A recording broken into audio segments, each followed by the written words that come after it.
Journey through time to relive those iconic moments. Welcome to RTW Rewind, where old school rules. So, without any further delay, let's introduce you to the host of the show, Rob Francois.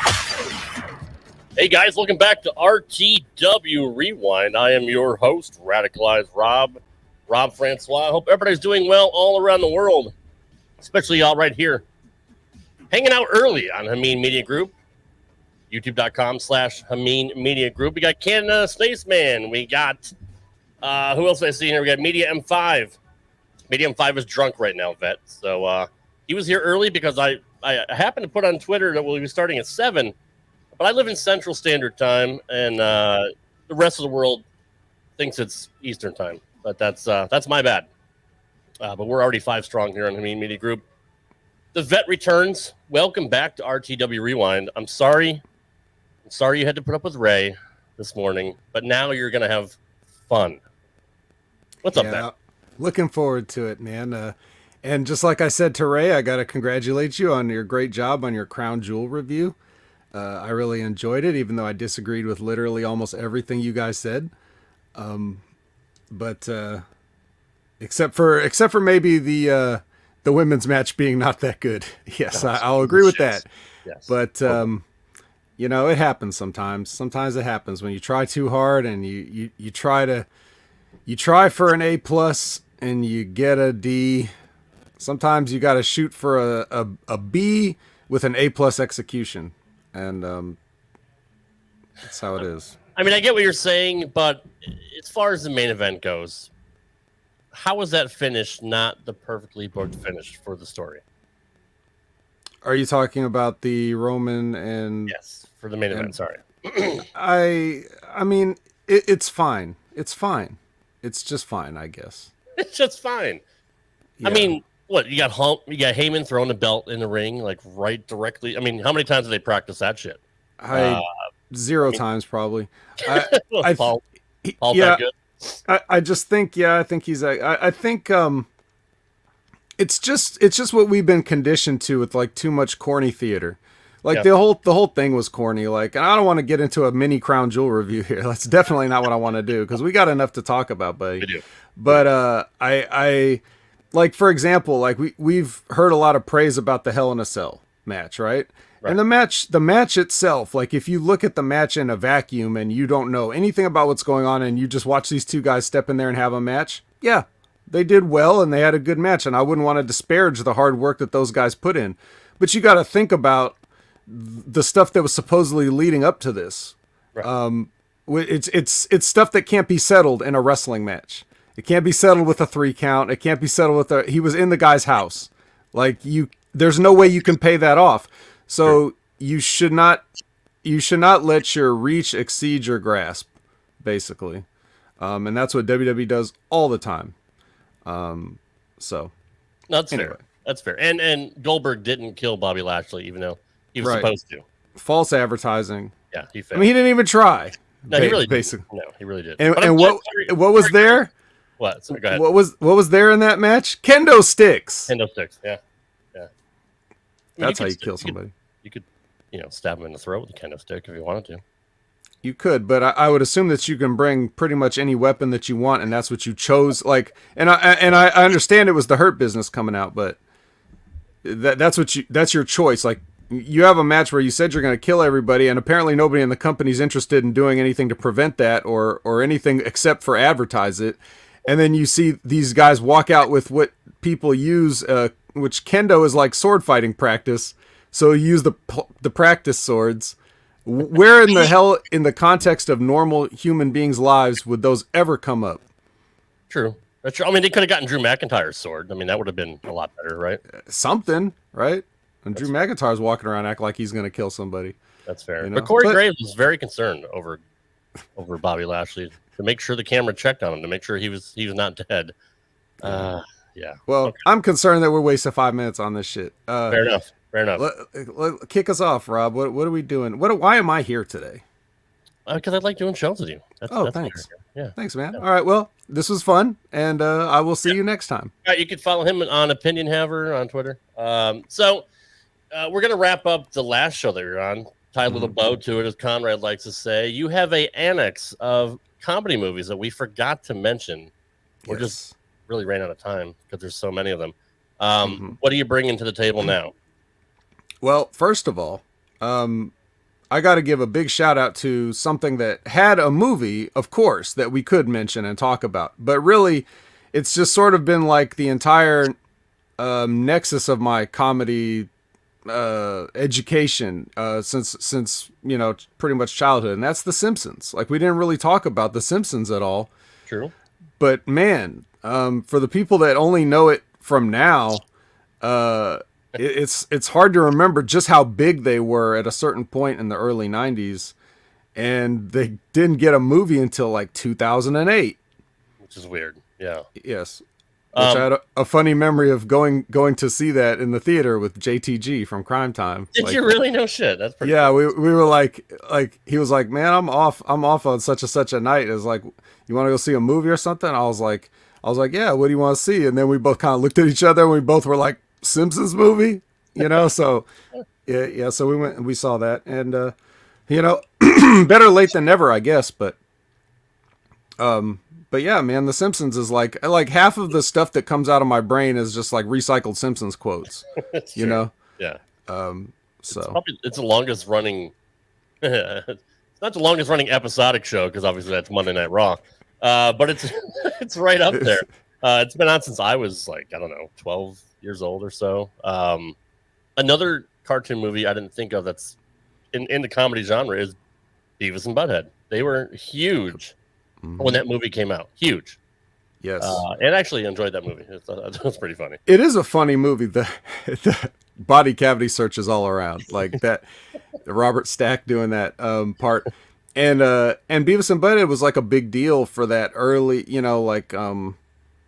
if you remember Liquid Television from MTV, right? And that's where you first saw like Frog Baseball.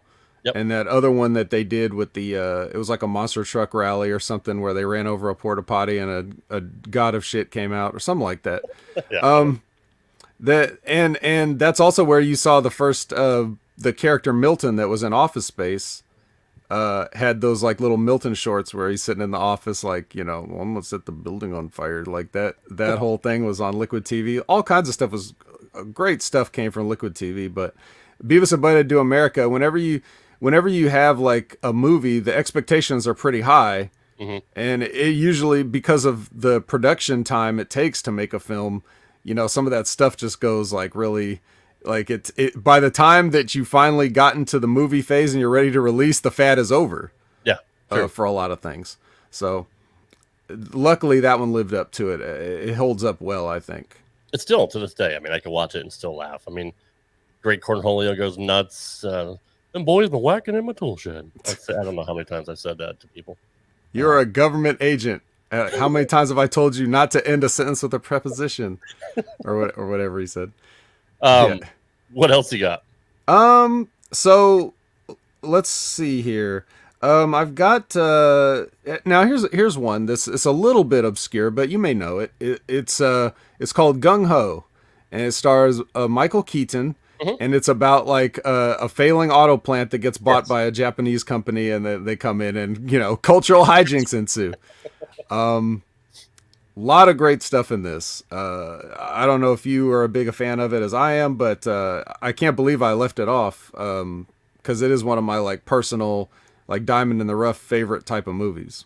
No, it is a really good movie. It's an underrated movie. I don't know if it would play well today with the Japanese stereotypes and stuff like that, but well, what's cool about it is the even-handedness. Like they use the Japanese stereotypes, but the biggest stereotype that they use is that they're hardworking and dedicated to their job. It's like, and then by contrast, that shows how we're all lazy and don't care, and so it's a good movie that actually like has a message. Where some people could benefit from taking it easy sometimes, and some people could realize that hey, they're paying you to do this job, you might as well do it and do it right. Right. Yeah. Don't forget Night Shift. I'll forget Night Shift. That's not one of my personal classic favorites, but it's okay. Along the Michael Keaton movies, I don't know if we mentioned Mr. Mom, but that's one of my favorites too. That Mr. Mom, doesn't get a lot of play. You had it on your background in the previous episode. You probably did. You remember? But I didn't know if you just put random movies up there or if they were all your favorite movies. I think it's just a meme I found on Google or whatever. But no, it's a really good movie. I can still go back and watch that and still find it funny. Being a dad now too, I think it's pretty funny. Right. The one thing I remember from that movie as a kid was, because when I tried to watch it, I was a little too young to understand it. But I do remember like the scene where like the washer and dryer are like out of control, like almost coming to life, like had a life of their own, possessed type thing. I do remember that. Another one I remember is, man, I can't believe, but these are all like a little bit lesser known, but big personal favorites of mine. The Great White Hype. Have you ever seen that? Yes. One of the greatest casts ever assembled for any film, but certainly for a comedy film. And if you haven't seen this movie, it is basically a parody of the boxing, the boxing world, and that whole like the promotion aspect of it. There's a Don King type character played by Samuel Jackson called Fred Sultan, and it's basically a satire of pro sports promotion and boxing, but it ends up being funny because a lot of it is like really true. It is absolutely true. Yeah. That was a good movie. I do remember that one. Yeah. That one. Here's another one. Quick Change with Bill Murray. Never saw it. Never saw Quick Change with Bill Murray. Well, write this down, Rob. Get your notepad out. Write this one down. Just came out on Blu-ray. Quick Change, starring Bill Murray, Gina Davis, and Randy Quaid as three people that successfully rob a bank and then have the most hellacious time trying to escape the city. So it's one of it's from that era before Bill Murray started being insufferable.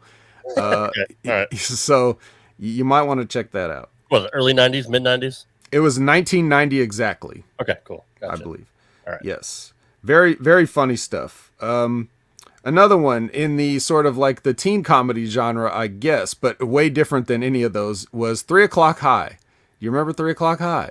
Yep, I do. Yes. Guy is supposed to do a high school like profile on the new bully that just came and got transferred in.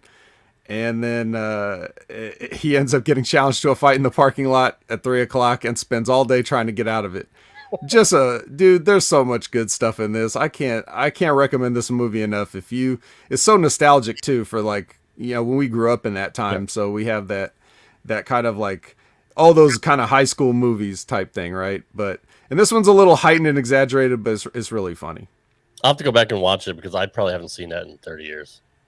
Oh man, it's still really good. Movie. Yeah, it's still good. Yeah, it was weird because you remember on DVD when they put like the John Hughes collection stuff, and they'd put stuff like 16 Candles and Breakfast Club, and they all had like this, the similar packaging on the DVDs and stuff like that. And this was one of those, even though it was really nothing like those, and it wasn't a John Hughes movie or anything, but they kind of lumped it in with that, probably just because the studio had the rights to it. Probably. Yeah.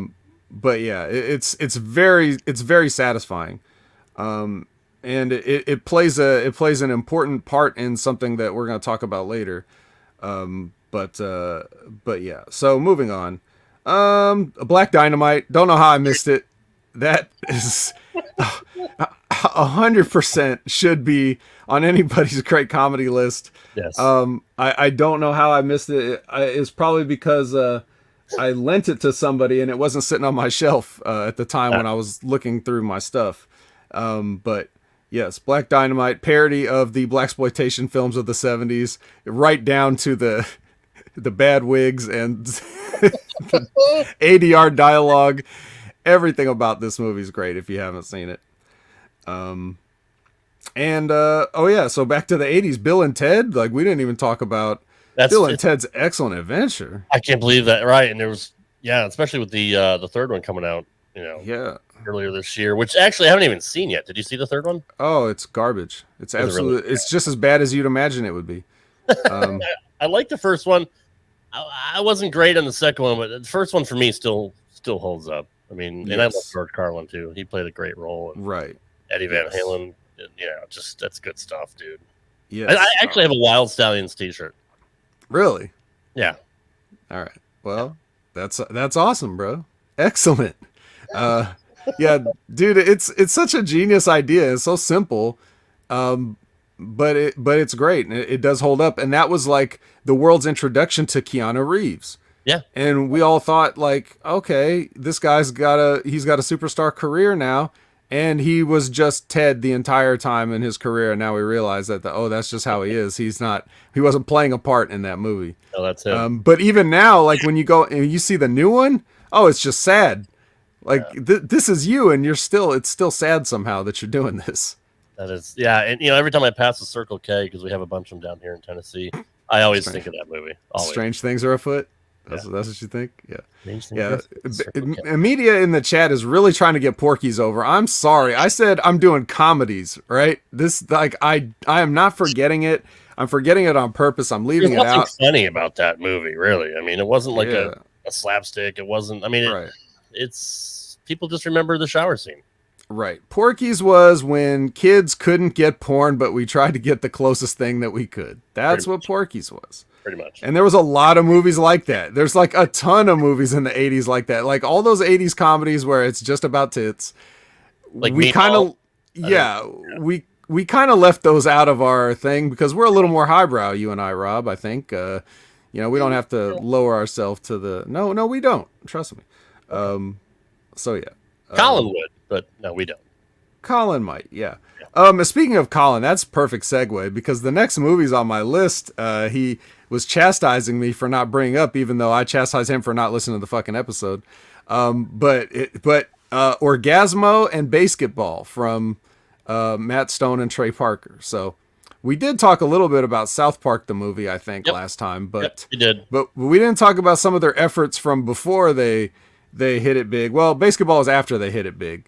And it wasn't even written by them; it just starred them. So that was kind of weird. I like Basketball. I have never actually seen Orgasmo. Never seen Orgasmo. Okay, well, Orgasmo is much like Black Dynamite. It's a genius parody of pornography, where it's the same quality and acting quality of a pornographic movie, except there's very, very little nudity. Okay, like almost none. So it's like a rib. The whole movie's like a rib. It is pretty genius. It is their level of genius, whatever you consider that to be. Let's recap next level. Sorry, that was earlier this morning, Spaceman. Pass on that. You had passed out. So yeah. Sonic Tesha says nobody ever says Meteor Man. We need a part 2. Oh, I did like Meteor Man, but like mostly the first part. Like once he got the costume and everything and it turned into some foolishness, I didn't like it. But it was cool like when he had the powers, but he was just trying to figure it out. I like that part. Did we bring up Major League?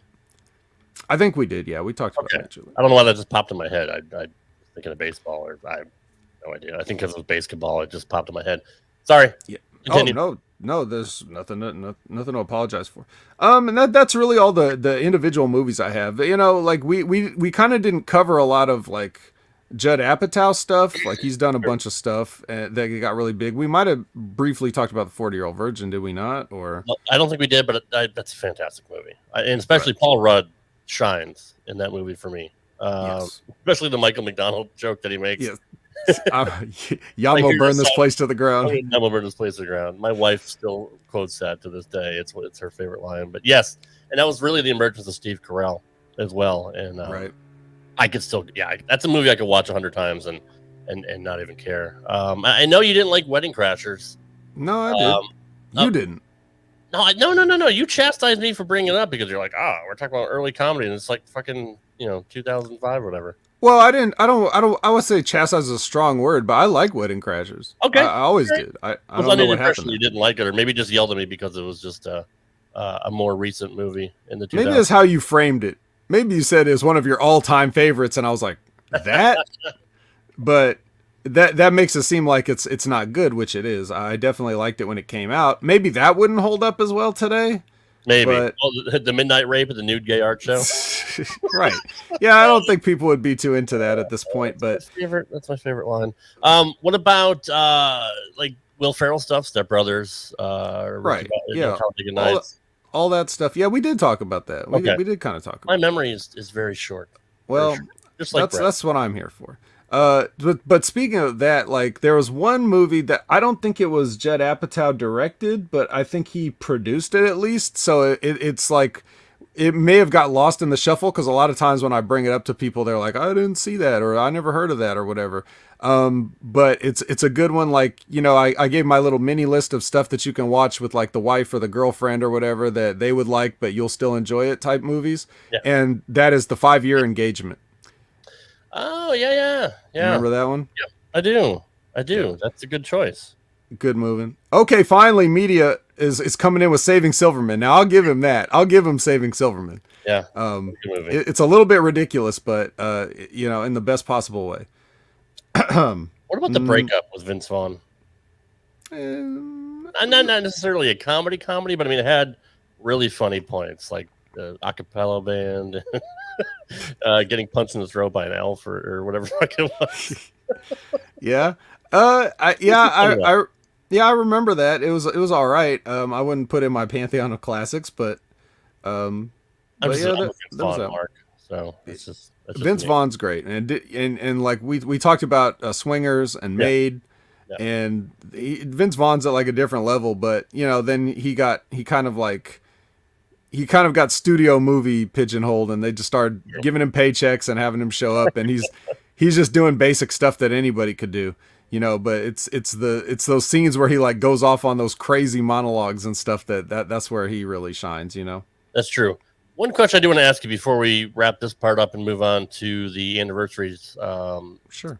Are you a fan of comedy in movies that aren't necessarily comedies, specifically Star Wars, the newer Star Wars? The new jokes that were kind of put in, you know, with Force Awakens, and you know, and I think there was even something in the second movie, or the episode 8. You know, I'm talking about like just little kind of one-liners and stuff like that, or making fun of like the dude in the helmet in the beginning of the movie or whatever. I can't remember exactly, but you know what I'm talking about. Yeah, I do. I know what you're talking about, and I think it's kind of like you know, a lot of successful movies these days, they reach like a wide audience, and a lot of them have a lot of, you know, they incorporate a lot of humor into them, even if they're not necessarily marketed as a comedies. But if you look at like the Marvel movies, which make all the money, a lot of those have a good dose of comedy in there, and that's fine. And even Star Wars having a little comedy in it would be fine. Those movies are terrible regardless. Those last 3, and nothing could save them.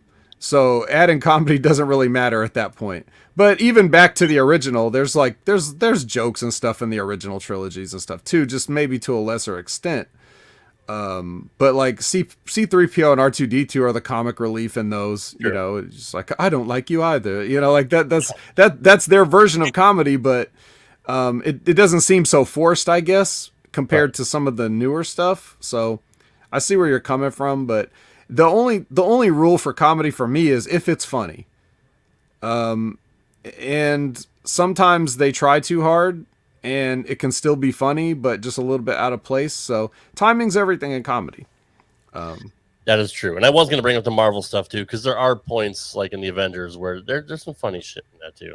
And I mean, I'm a big Paul Rudd fan too. So when you're right, when done right, and if it just kind of, you know, takes the levity out of everything and like just kind of relax, because like there's so much intense shit going on, like especially in the Avengers.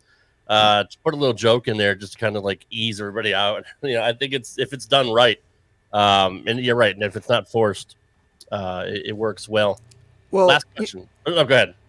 Just on that topic, just to kind of wrap that topic up, but like sometimes you really do need it, because it gets really hard to watch certain things if you don't have a sort of a break in the tension, right? So like, just to use an example, of something that's very popular now, not necessarily comedy, but just as something that everybody can kind of say, oh yeah, that's popular. This is in the zeitgeist right this moment, is Squid Game, right? So Squid Game comes from South Korea. Now, I don't know the deal with South Korea if I don't know if all the art that we get is just the most fucked up shit ever, or if everything like that is the most fucked up, depressing, disturbing stuff ever. It seems like that's the only stuff that makes it overseas. So I don't know if everything they do is like that, but just what we see, right? So like a big movie that, kind of made some waves and stuff recently was Parasite. And the movies from that director, Juno Bong, like he's done several films that I think are just absolutely fantastic, Parasite included.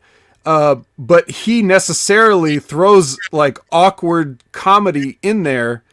Not that it's awkward that he threw it in there, but he uses the awkwardness of situations for comedic effect. Right. And he does that because it's just the movies are so tense and so disturbing at times that you just gotta laugh, like it comes out of nowhere. And sometimes that's a way to use it too, to break things up. So I agree. Media M5 is talking about Van Wilder with Ryan Reynolds. I was a fan of that movie, but actually I did want to talk about Ryan Reynolds because I was a huge fan of him on Two Girls and a Guy in a Pizza Place, where the fuck it was, Two Guys and a Girl in a Pizza Place. That was a great show. And that was really his kind of entry into, mainstream stuff. But I think his delivery and his wit is just fantastic. Yeah, you like Ryan Reynolds, eh? You big Ryan Reynolds guy? And he's hot, too. So. He's pretty damn hot. I'm going to say I appreciate Ryan Reynolds for what he does, even though a lot of it is the same. This is in that same Keanu Reeves sense. Sure. That's true. In fact, I would argue that the only time he's ever really put on a performance that's like a non-Ryan Reynolds performance, and people would think I'm crazy for saying this, is Deadpool.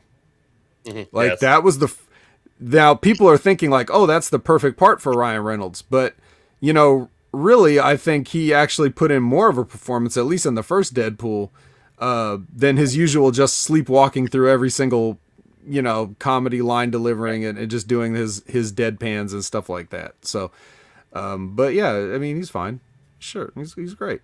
Ryan Reynolds. All right. Fair enough. Let's get into the main topic of the show, which is the 40th anniversary of Raiders Lost Ark, the 30th anniversary of Street Fighter 2, and the 20th anniversary, god damn, I can't believe it's 20 years already, of WrestleMania X7, which many people claim is, right up there with one of the best. That and X8, I believe, is the greatest WrestleManias of all time. Let's start off with Raiders of the Lost Ark. Were you born when this came out? Well, I was technically born. And so obviously I did not get to see it first run.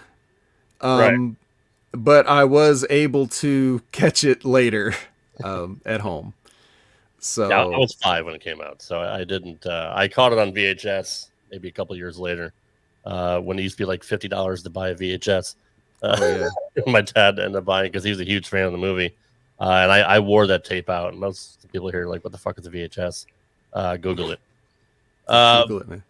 This was a big deal because, Harrison Ford was pretty much, he did some other movies, but he was pretty much known for his role as Han Solo. Mm-hmm. And to have a big, huge blockbuster movie like this, that's a pretty big deal to put. And I think like Tom Selleck was the original member that they thought was going to play the lead role.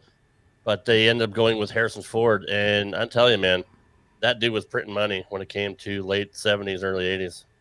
Yes. They didn't just think that they were going to go with Tom Selleck. They screen tested him. Like, there's footage of him in the hat and the coat. Like, in the bar, I think it's the bar scene with Marion in Nepal or whatever it is, where you see Tom Selleck and you're just, like, watching it like, oh, that mustache, that would never work. Right. But, of course, we would have just accepted it if that's all we knew. But looking back now, it's almost impossible to think of like Tom Selleck doing that. Harrison Ford was, of course, the right choice. But yeah, like it's kind of hard to overstate how important this movie was at the time. and especially now, just in the sense that like there's a lot of people that have never actually sit and watched these movies. True. But you could grab any young person on the street and, you know, show them a picture of the hat and the whip, and there's a good chance they might say that they know it's Indiana Jones. Or if you play them the music, you know, the John Williams music, they'll be like, oh, is that the Indiana Jones song? Like, even though they never sing it. Dude, how good is that? Good Who's shit. a better composer than John Williams, really? Nobody. At least in movies, right? Like, right. No, I mean, literally like the most iconic themes of all time. And there's probably, what, 30 of them? If you really had to think a just lot. off the top of your head. A lot.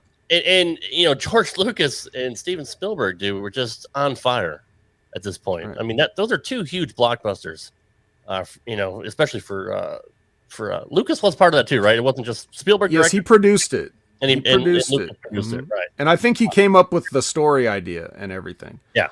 And yeah, so like it was definitely a collaborative effort.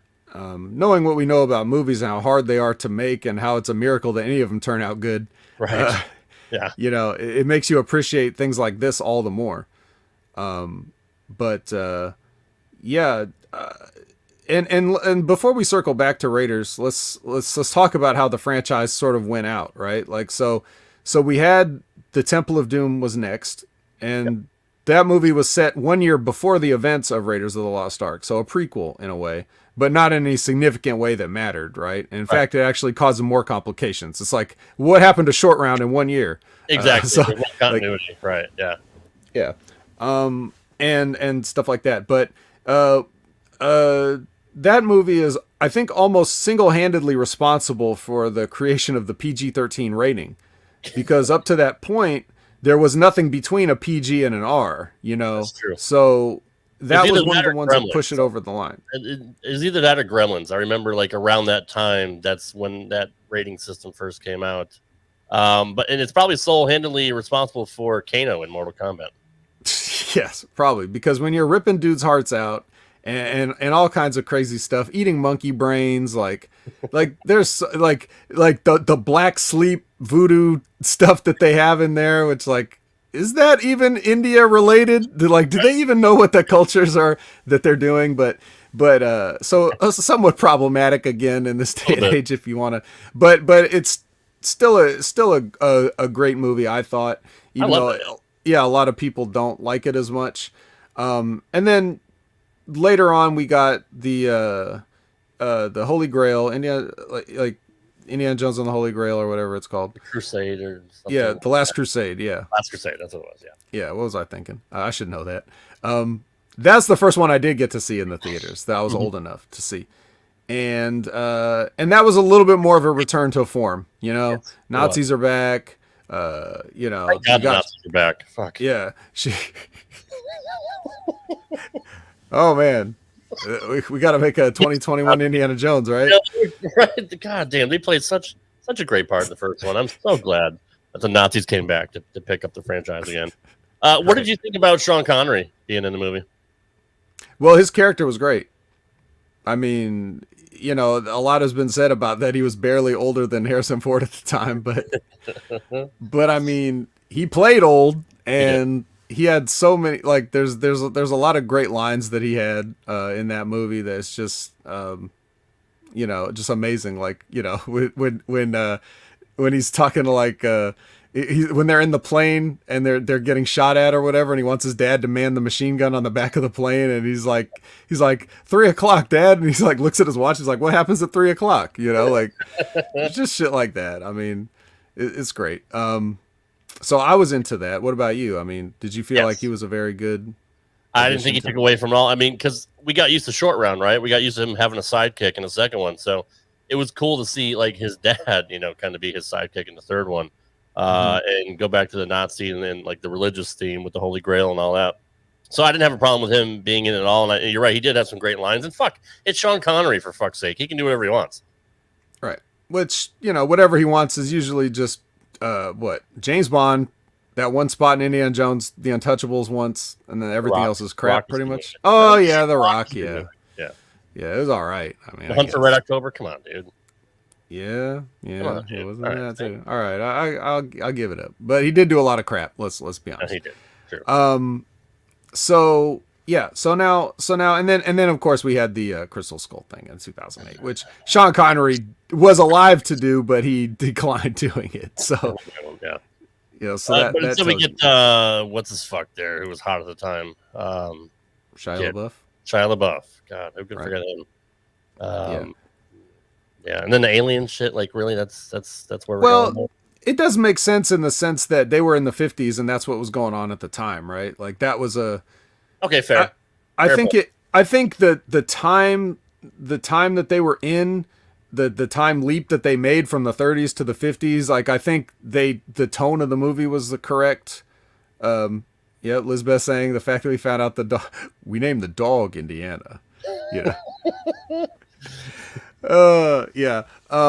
So yeah, just it did fit the theme, I think, and I did like the movie in general. There was just a few things they could have tightened up. Like I know they had a better budget for special effects than that, and I know that, and I think the biggest complaint I had was like just finding out that Indiana Jones has a son. I think they kind of like glossed right over that. Like that should have been like a huge moment. Right. And they were just like, "Oh yeah, you what? He's my son." Anyways, back to the adventure. Like, I don't know. Time for that son shit, father, dad, Yeah. or father, dad. Jesus Christ, I can't even speak. Father, son, bonding time. There was no time for that. We gotta go to the next adventure. Right. It's funny. I had the initial box set that was released. I think somewhere around 2000 of the 3 movies. And in the special features, Steven Spielberg mentioned right at the end, and we finalized a new script for the new Indiana Jones. And then it didn't come out for like another fucking 8 years. I don't know what the hell took so long to get it made. But I mean, they were talking about that forever before it actually came out. Yeah. And there's talk about this 5th one forever, and maybe it'll one day come out too. Is there a premise of that one yet? Have they released any details?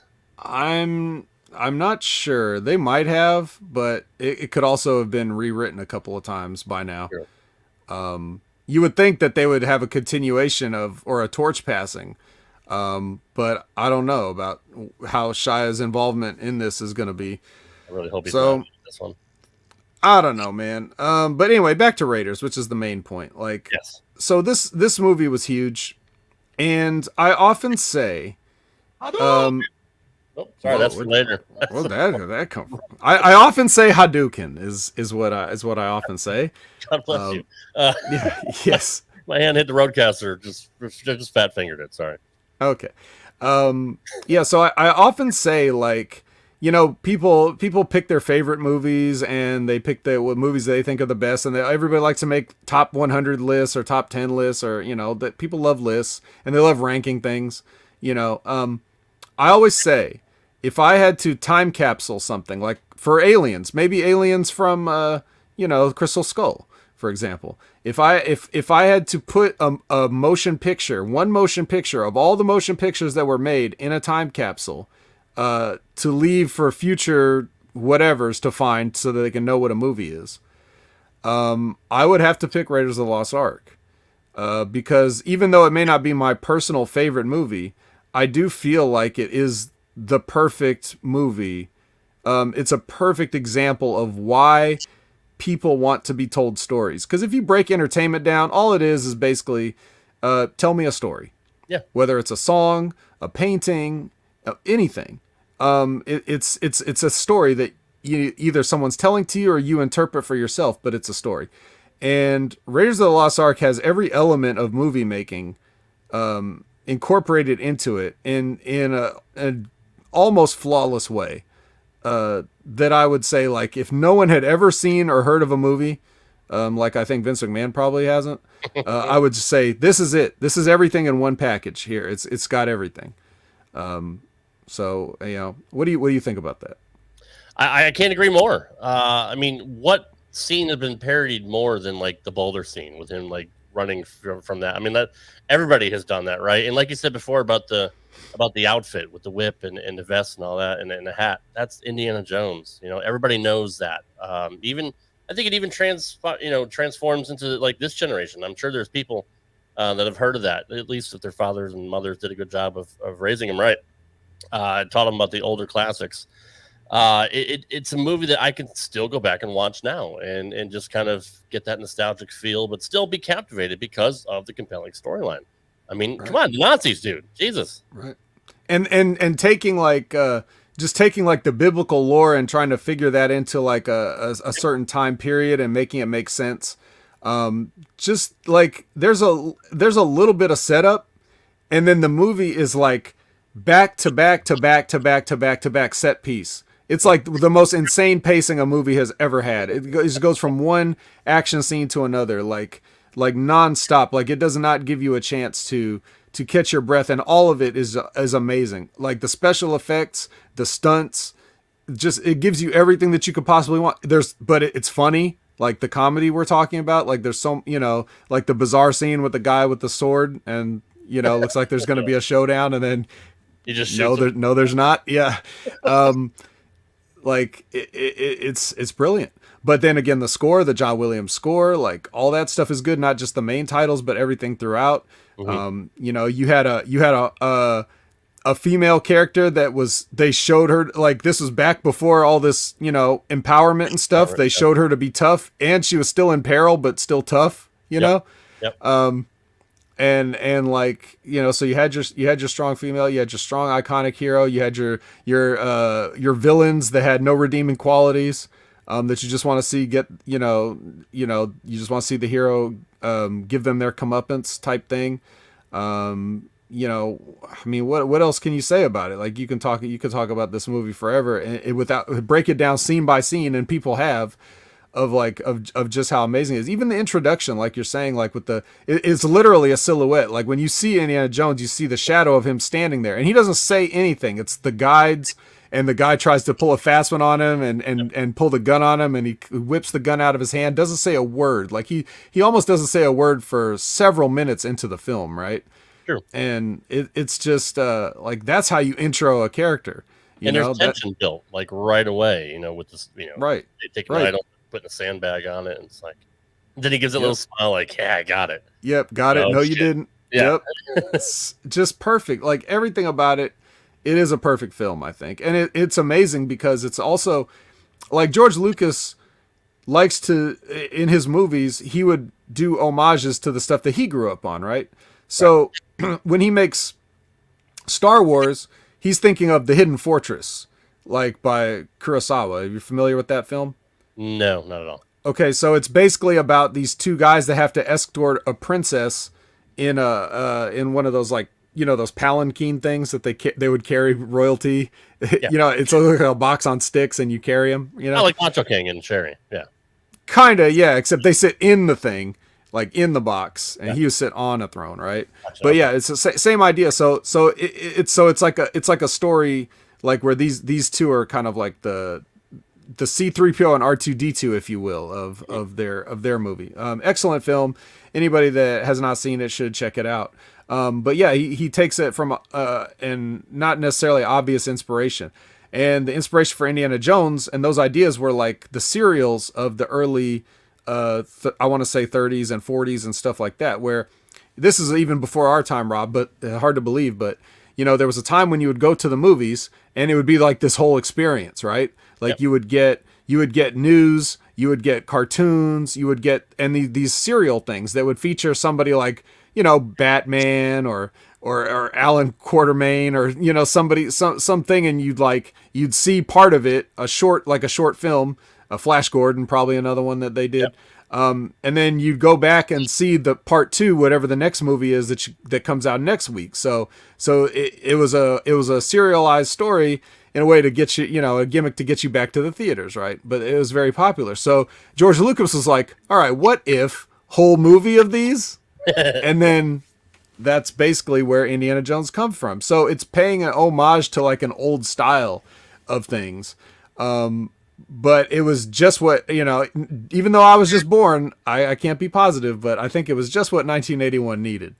And it still endures to this day. So I can't put it over enough, but I agree. And my favorite line is this one. There's a big snake in the plane, Jock! Oh, that's just my pet snake, Reggie. I hate snakes. Yep. I hate them. Come on, show a little backbone, will ya? That's the comedy that's done well, like we were talking about earlier. Like that's just the perfect. That's spot. just my pet snake, Reggie. Reggie. Like, oh, of course it is. Of course it's Reggie.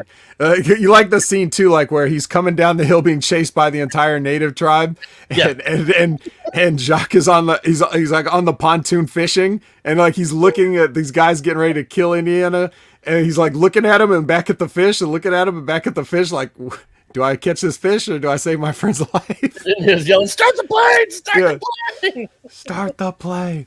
Oh man, so good. It was a good movie.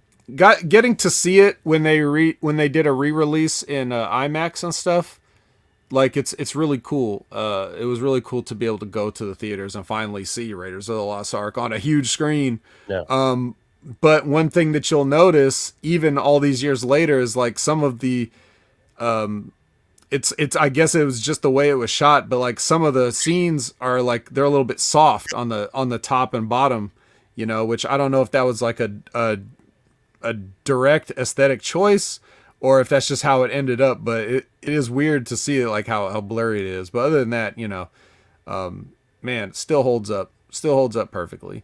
And everyone that has another generation to raise, as you said, Rob, you know, I'm sure your kids are going to be into everything that you were into, because the stuff from today is just really not cutting it, man. I'm sorry. It's just not. Yeah, no, I'm gonna raise them right. So moving on to our second topic, which is the 30th anniversary of this.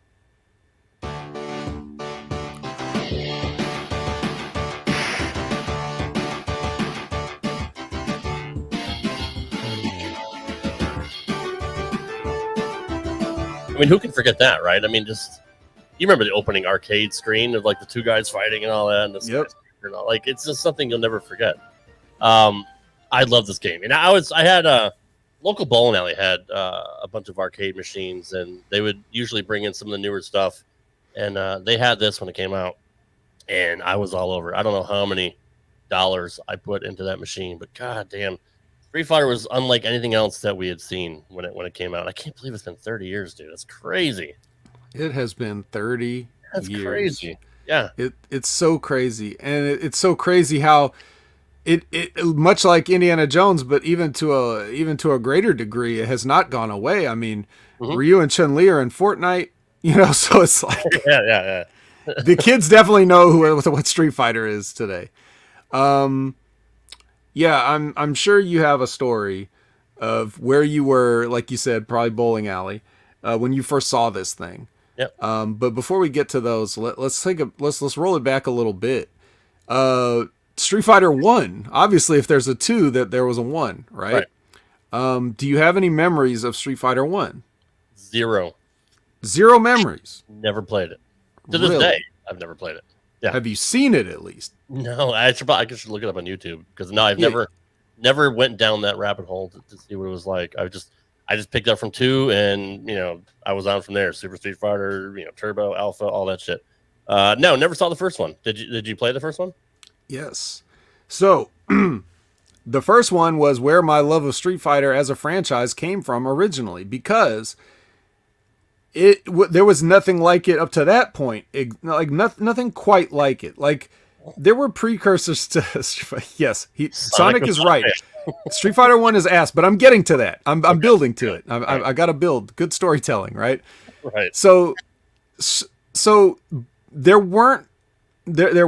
wasn't anything that you would call like what we know today as a fighting game.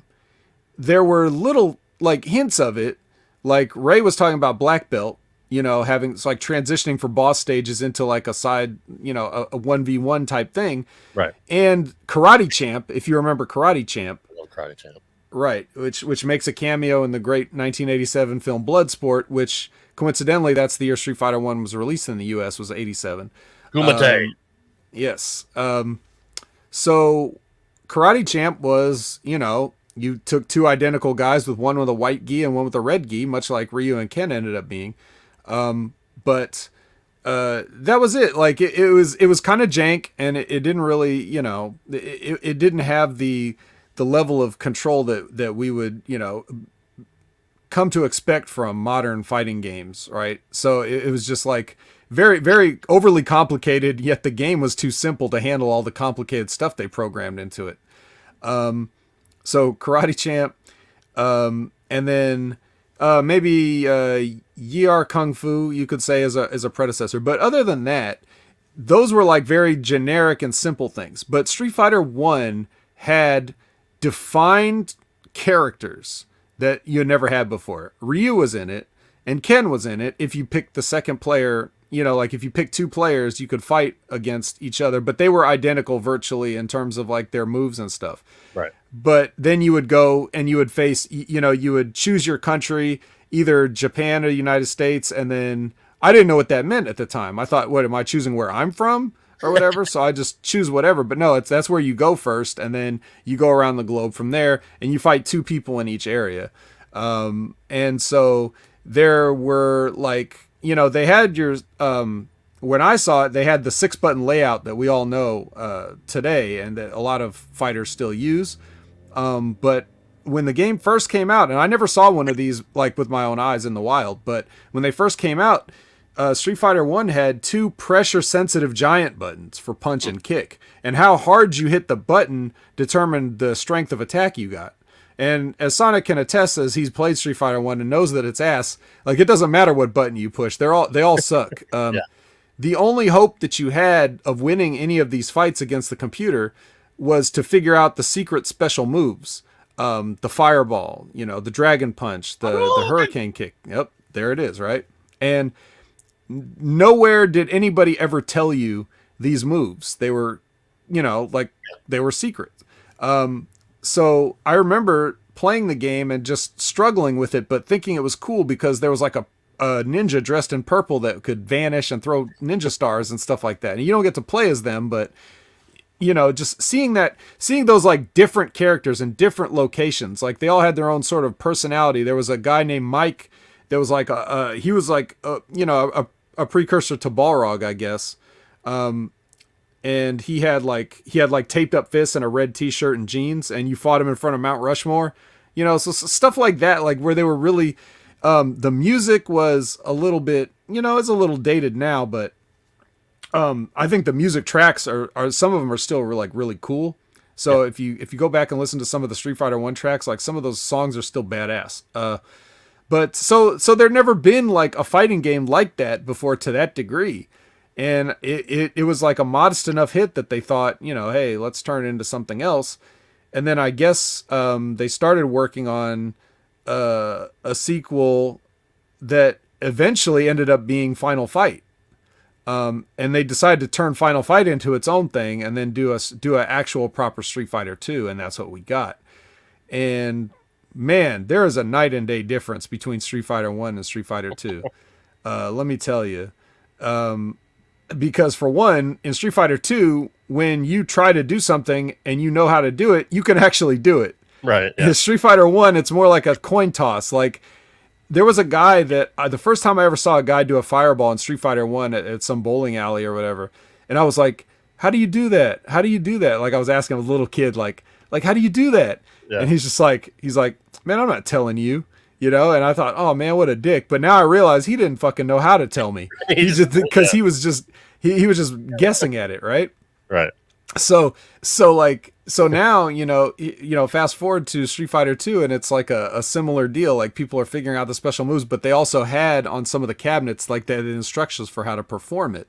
So that's that's already 100% improvement on the original Street Fighter. Absolutely. Yeah, but so tell me the story of the time that you first encountered this glorious thing. So like I said, it was at our local bowling alley. It was Bradley Bowl in Windsor Locks, Connecticut. And I was there on Saturday morning for junior league, and I walk into the game room, and it was there, and it's almost like the light over. It's like, oh, it's like, what is this? And I'm like watching the title screen and watching the fights they have in between. Like, press start, and they just show two CPUs playing each other. And I put a quarter in. I'm like, oh shit! All right, I'll just pick this blonde guy. So Ken was the first one that I ever picked, and I'm a Ken guy to this day. And I didn't know what the fuck I did. I just mashed buttons, which, fuck, if anybody ever did that to me now, I'd probably punch them in the throat, for real, because I hate button mashers. But eventually I learned how to, I learned how to play the game. And when it came out on Super Nintendo, I was all over that shit. So, like, that for me was my first introduction to and I think really for any of us, to like a fighting game, because to my knowledge, it was the first. So yeah, I was hooked on. Like I said, I don't know how much money I spent in that machine, but they fucking raked off of me, man, because I spent hours on it, just blisters on my thumbs playing it. I would have loved to be able to have blisters and spend hours playing it, but it was a little different because the game was so damn popular. I never got a chance, and it was with that teenage crowd, and I'm like 10 at this point, I think.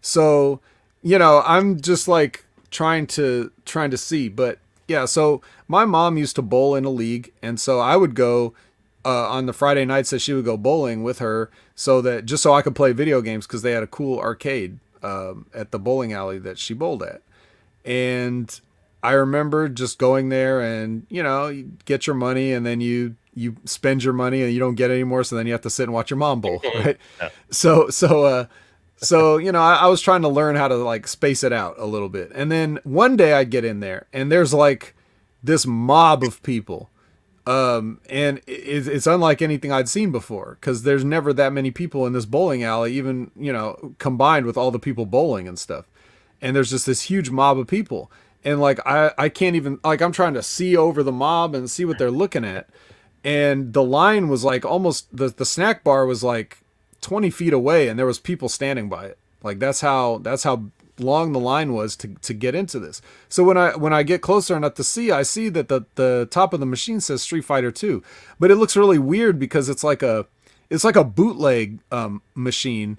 Like it was like the only way I could describe the header, the only color I could use to describe the header is donut box pink. You know that color? Yep. Yeah. And it was like someone had just typed out in some random font Street Fighter 2 and slipped it in there. So it was very unofficial looking. And the cabinet that they had was like one of those cabinets where it was like two cabinets like fused together. So each person had their own whole screen and joysticks and stuff. Yeah. So they weren't. Yeah, so it was definitely like a custom job that was probably meant for some other type of game, that they slid a Street Fighter 2 board into, and they were definitely raking in the cash. So I didn't get to play this game for God knows how long, because it was always like that. Every Friday night, that was like the teen hangout spot, and everybody would go through there and just stand in line, put their quarters up, I got next type thing. Yep. And to the point where future Street Fighter cabinets had the coin, like an 8 coin slot built in right under the screen, like a little plastic coin holder slot, just for that purpose. And then so like seeing that it was hopeless, I would just go off and like play some other game, and that's when I started playing Fatal Fury for the Neo Geo, because nice. That was available, and not my first choice. Too. I love that game. Right, but it's clearly a poor man's Street Fighter. Yeah. So you settle for those type of things or whatever. And then I finally get a chance to play like at some different bowling alley. Like I finally look and see nobody's around, and I don't want to play because I know someone's just going to beat me and take my money. So it's kind of like a waste of money, right? But finally nobody's around, and I put the quarter in, look around, nobody's coming.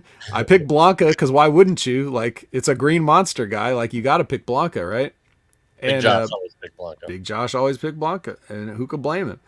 And then so I'm playing for like 5 minutes against the computer, and then some guy walks up, beats me handily, and like I just sit there and I'm not gonna re-challenge him. So I didn't get to play. It was more like in the Super Nintendo when you were finally able to just take it home and have it all to yourself. That's when I really put the time in and got the blisters on, and just kind of never looked back from there. So, funny story when it comes to Blanca. I was playing it at home with my best friend. We're sitting on the edge of my bed playing Super Street Fighter 2 on the SNES. Mm-hmm. And he knew how to play the game. Like he knew all the moves, but just to be a dick, he picked Blanca and caught me in a corner and mashed the fuck out of the electric special move until he killed me. And I got so pissed that I punched him in the face. Oh, man. The old punch your friend because he just cheated at a game thing. We've all been there. Yeah. Of course, he just sat there like, yeah, you're right. That's kind of a dick move. And then we were good from there. But it was a little awkward after that. Well, that's how much I hate people just fucking button mashing and. Well, so like one of the things about the culture at that time was that there had to be like certain gentleman agreements for certain gangsta players. Like you weren't allowed to throw somebody or you might get shot or stabbed, because throws were cheap and unblockable. So, you couldn't do that. Glad that mentality is sort of gone from today, but you can kind of tell like who are the scrubs and who are not by like what they complain about, right? Obviously, if your friend tried to get you in a corner with electricity trap, that would never fly today, because if there's one game that you can't succeed in button mashing, it's Street Fighter. Against a player that knows what they're doing, button mashing just won't work. It just doesn't. Like everything is so scientific and precise. It's like a chess game.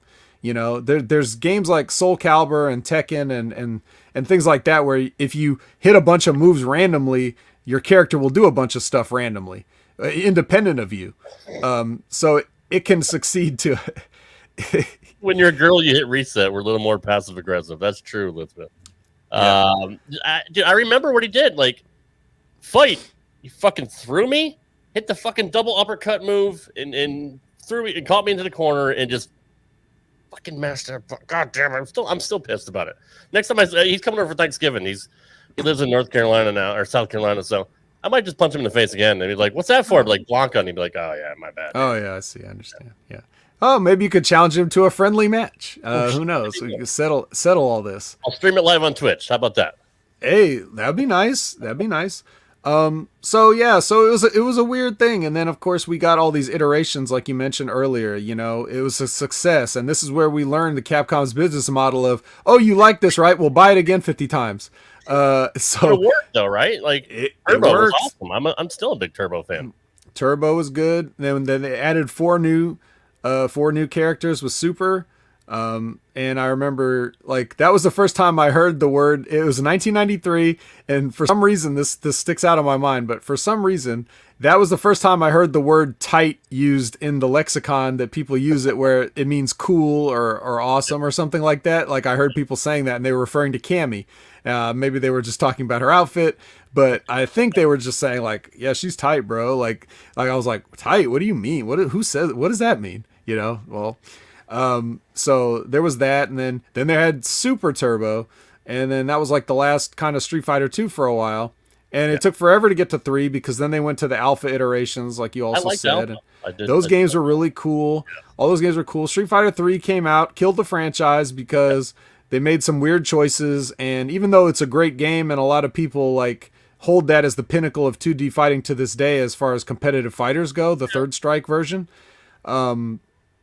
at the time, people just weren't having it, and it was way too complex for them, and they had been waiting so long that they just didn't care. So, kind of torpedoed the franchise at the time. Street Fighter 4 came back in a big way in 2009, and that was kind of like a little bit of a return to Street Fighter 2 with a modern twist. Like, I remember when the game first came out, I just got online and started playing, and I was just playing Street Fighter 2, basically. I didn't know how the Street Fighter 4 mechanics worked. I just picked the characters I knew and played like I always knew, and I got a pretty decent win rate. Yeah. And then as people figured out the game, that's when you face the online psychopaths of today that have nothing else to do, then your win rate percentage goes down quite a bit, but nonetheless, and then Street Fighter 5 basically killed the franchise again, and people are very upset with it. But Mitch is a big fan of that game too, and Omega and all them. They like Street Fighter 5. I don't know why. I didn't like it. I wanted to like it. I gave it more than a chance. I sunk a lot of money into it, and it was something that they promised to be like games as a service type thing, where you support it over seasons and stuff like that. And I thought that's a fine idea, but ultimately, what killed it was the online and some of the presentation and the structure of the whole thing. Like, the net code is terrible. So like there's no way to filter it. Like Tekken 7 added a thing in there, like it didn't launch with Tekken 7, but they added it eventually, where you can see if the person that you're connecting to is on Wi-Fi or not. So you can be like, peace, like I'm not playing this guy, right? That should be standard in every game and should have been ever since online came out. You should be able to see like I'm not going to play this guy that's like on a Brazilian Starbucks, like connection. Yeah. I'm not doing it. So yeah. Sonic says, you don't want it with me with my Cammy son. We'll see about that, Sonic. You may get me to dust off the games. I'm not too bad. I even took it to the point with Street Fighter V. I even took it to the point of being like literally competitive. There was majors that came to my city, and I went and I competed in them. I didn't do great, but it did let me know like the difference between. So for example, I played against Infiltration, who, if anybody knows who Infiltration is, he's an Evo champion in Street Fighter 4. And I believe he won Evo Street Fighter V as well. So the year that I played him, he went on to win Street Fighter V, basically. Like whatever the top prize that you can win in the world in video games at it. And that was the first time that I ever played against somebody in a Street Fighter game where I could feel the gulf of skill between like the players. Yeah. And I've been double perfected by guys in the past that I felt like I had more of a chance against than Infiltration. It was like he could have played me in his sleep. He knew everywhere I was going to be before I was going to be there, and knew everything to do. And I was just like, yep, that's a Korean guy for you. They will put in that insane time, and even if I put in the same amount of time as him, I would never have been as good at him as him at that game. So I've played at like world championship caliber opponents and stuff like that.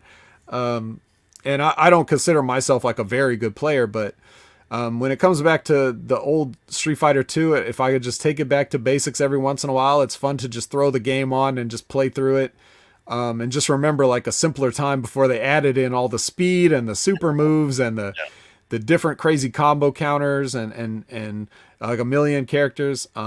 I'm pretty proficient with the entire cast. I don't know if you always just stuck with Ken, but I branched out and I can play anybody like at a high level pretty much. I would dabble into Ryu a little bit. I like Guile. Guile was fun to use. I used Zangief a couple times just because of the wrestling shit, because I was a wrestling fan. But never was a big Chun-Li fan. Dalsim was cool because you can kind of get cheap with him too, with the long reach and all that shit, and his special moves are cool. But when you were able to play as the bosses, I was a Vega guy. Like, ooh yeah, Vega was the shit. Like just being able to like climb the cage and jump around and fucking German suplex people. That was cool for me. Yeah, Vega was definitely the person you wanted to be, because much like that other ninja from Street Fighter 1, he had a claw and he had a mask and he was cool looking. Yeah. And he just seemed like the kind of person that, since he spent so much time kicking your ass, you wanted to return the favor as him. Right. Yeah. And that same bowling alley that had too long a lines for me to ever play, when they finally got Champion Edition, the fad had died down somewhat, so I got to play plenty of Vega uninterrupted there. So that was cool. But now I hate him. I'm not into Vega anymore. But I kind of played them all. Initially, who was your go-to? Well, like I said, I first picked Blanca because he was so unique looking. Right. And then you play Ryu and Ken type characters because they give you a good feel of the game. Like if you get used to them and get used to the game in general through them, then it makes learning the other characters easier, right? But I kind of landed on Guile at that point because it was just something about the majesty of when you throw that slow sonic boom and walk behind it, and they get hit by the boom, and while they're still in hit stun from the boom, you give them the back fist for a 2-hit combo. Like the first time I did that, I was like, oh, how could I pick anyone else? Right. It just feels so satisfying to do that. And that's another thing too, like to transition into like the music aspect of it, like the soundtrack. Like you played the opening track, just the title track, but these are just like 12 of the most memorable tracks in video games, to the point that the Guile theme goes with everything as a meme now that Right. people say. Yep. And I was in a Walmart and I heard the Guile theme playing on the their in-store music. Yeah. Like it must have been like a holiday, like National Video Game Day or something, because they would play like the Super Mario Brothers theme too. But Right. but like it's that over. Like the song is that over. So I mean, you can hear every stage song and know exactly where it is, and like who it is and where it is. That's how iconic those songs are. Maybe just because we played for 10,000 hours, but I don't know. Yeah, no, it is. No, it's recognizable. You don't have to do 10,000 hours. You just have to do a few, and they just pop up. You know what I mean? If you're a fan of video games in general and you're consider yourself a gamer, you run into Street Fighter stuff all the time, whether you want to or not, whether you're a fan or not, whether you're a player or not. So, it's become iconic in a lot of ways. It all branched from Street Fighter 2. It kind of just it started a craze. It started a fighting game craze, because after this came out, a bunch of more clones popped out. They were already working on Fatal Fury, so I'm not going to consider that a clone, even though it's obviously the guy. I think one of the guys from Capcom went to SNK and started developing that. So that would have beat Street Fighter 2 to the punch, but yeah, they made their own whole game. And there's a whole bunch of stuff that we could talk about the history of Street Fighter 2 and the making of it, but just the impact that it had and continues to have to this day is it's hard to believe it's been 30 years, but man, it in some ways it feels like it was just yesterday because it's still here. It's still kind of here. So, but yeah, it's awesome to be sure. It's still fun to play. I mean, that's the great thing about video games is, a lot of them still hold up. Maybe not for the younger generation. I don't think they'd want to go back and play like, NES games, whatever. But I don't know. To me, Street Fighter is just one of those iconic games that you'll always remember. And, I picked Ken because, he was just cool looking. He was blonde, he's a badass. He had obviously the fireball and the uppercut, but he was another guy you can get combos on, like, lower, duck, small kick, medium kick, go right into the fucking bicycle kick into the uppercut. Like, yeah, you can get 4 or 5 hit combo all that before it was a thing. Right. So, and that's hard to combat. But yeah, I'll never forget the impact that Street Fighter 2 had on me.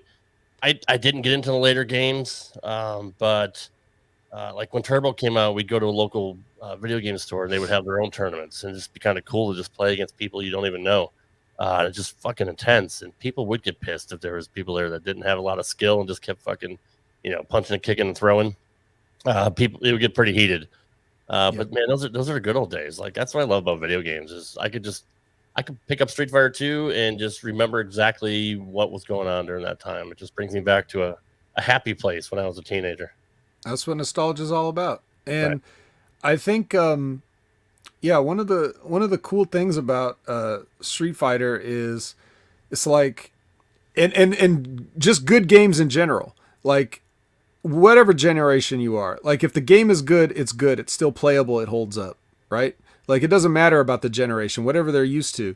If they have a half a brain in their head, doesn't matter if they're used to like fancy graphics and all this other online play and stuff like that. If anybody has any level of intelligence as a gamer, and then you hand them like Super Mario Brothers, like they're going to recognize the masterpiece of Super Mario Brothers. It may not look as cool as some of the games that they have now, but they will still know just from playing it, like, oh yeah, this feels completely responsive. And like the design of this stuff is like, everything is perfectly designed. Like it's just, when that game came out, there wasn't anything like that either, similar to Street Fighter 2. So Miyamoto was a genius. I mean, we could go on all day about him too. Right. And a lot of these guys are, they just sat somewhere smoking cigarettes and making great games. Right. It's just amazing. But yeah, so I would recommend, like, if you guys want to play on a modern system, they have the I think it's the Street Fighter 30th anniversary collection that you can buy on PlayStation, Xbox, all those, and they've got like it's like a ROM of every arcade game. So they didn't have like some of the home versions would have like different tweaks that they had to it. Like Street Fighter Alpha 3 had like the PlayStation version had like, world tour modes and extra stuff like that. So this is just ROMs of just the arcade boards. So if you want to go and just have every Street Fighter iteration from Street Fighter 1 to Street Fighter 3 Third Strike, and on sale, it's probably like $20, $15 or something. But even at full price, I think it's like $30 or something like that. So, go relive your childhood with a Street Fighter 30th anniversary collection on modern systems. Moving on to our third and final topic. Again, I can't believe it's been 20 years. The 20th anniversary of WrestleMania X7 from Houston, Texas, in the Astrodome. It's not my favorite WrestleMania, but a lot of people consider it to be their favorite. But a stacked card, especially with the main event being Rock and Austin. Before we kind of break it down, I'll just skip right ahead. Were you a fan of Austin turning heel? At the time, no, I don't think anybody was. And in retrospect, I could see how it didn't really work out. It did, but if you want to take it back to your original question about, do you think comedy has a place in... we got a lot of comedic stuff with this heel Austin. We did. That stuff was fantastic. Right, yeah. So it ended up working out in a way. But I know Steve regrets it now, and a lot of other people look back on it and say they shouldn't have done it because there was still a lot of more mileage to go. Well, that's what I hear guys say. I hear guys like Bruce Pritchard or Jim Ross or whoever it is, say that they had more mileage with Steve Austin as a face. And I'm not sure they did. I feel like they kind of did everything that they could do up to that point as well. But what they didn't do, which I think Jim Ross also points out, is they didn't have any heels developed for him to go through. So it's almost like you had no choice but to turn him heel because nobody else was at the level that they needed to be to have the kind of programs he needed to have. Aligning him with Vince, that's pretty much the only thing they could have done at that point, right? Because Vince was so hated. And they had the epic feud, which will never, ever be duplicated. Ever. You'll never, ever see anything that good again. I guess that's the only choice that they had was to beat the fuck out of Rock there and then, shake hands with the devil.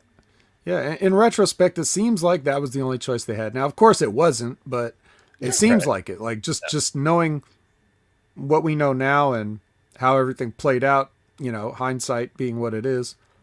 Yeah, but they did go there, and at first, like a lot of people, I kind of, farted at it, as Jim Cornette might say, but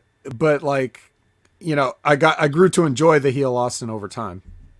He tried very hard to get over. Just, beating the shit out of the Hardys with a chair, beating the shit out of Lita with a chair, which is something you couldn't even do nowadays, unless you're an Impact.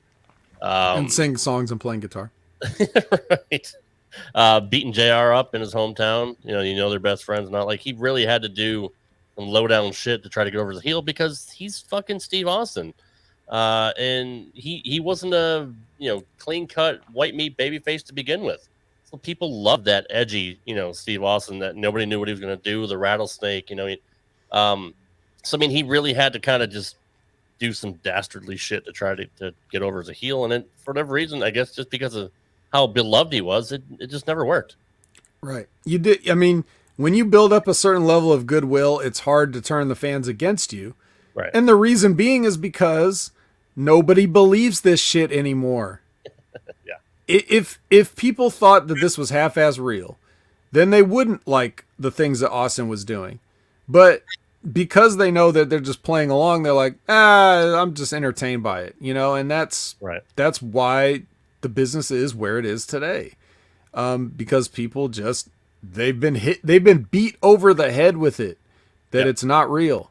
So, I'm not saying that you insult anybody's intelligence is try to make them think it's real, But just like in the Avengers movie or whatever, you know, Thanos doesn't say to Iron Man, he's like, I know about the real you, Robert.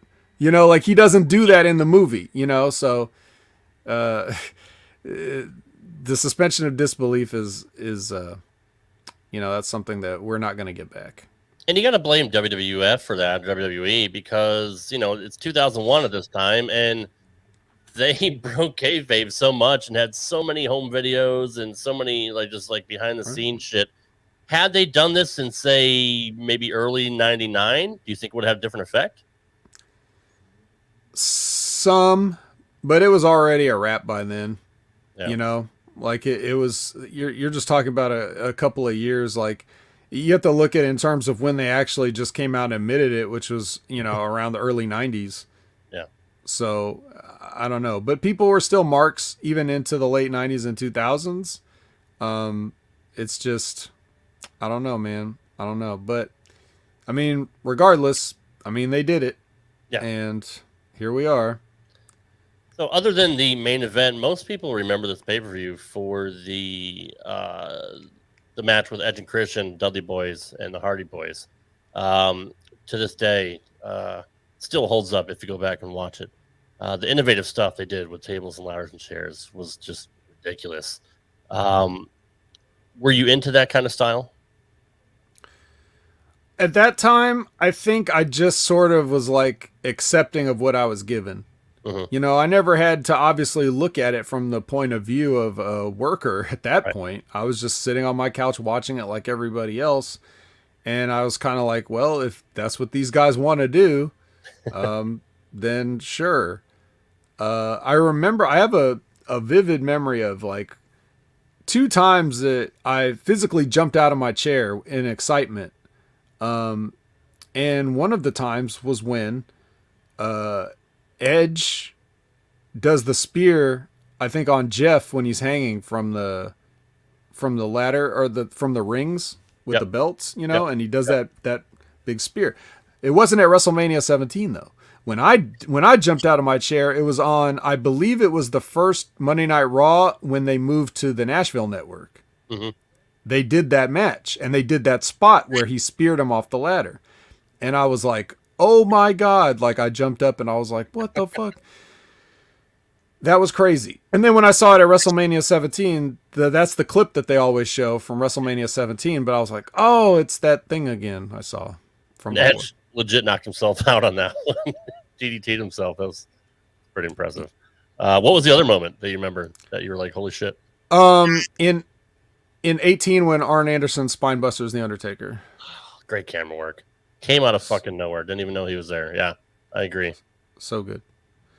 But other than that, no. Yeah, so like, but yeah, to answer your question, I mean, I just looked at it as like, this is the variety, what they're doing. And I guess it's hard to, I don't remember, you know, intricately what was going on with the TV stuff at the time and everything. But I think at the time I just felt like, well, this was a logical progression to get to here.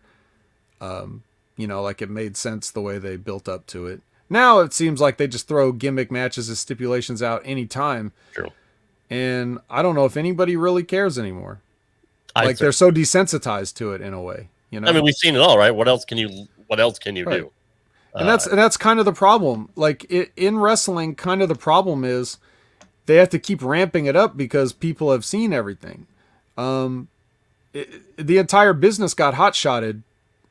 You know what I mean? Like by Russo and Ferrara in the late 90s, like, and I don't blame those guys as much as some people do for like, you know, like I don't say, oh, you know, you ruined wrestling or whatever. Like a lot of these people are, you killed WCW. Right? I mean, Cornette hates the fact that they hot shot the territory. Right. And hot shotting is necessary at some times.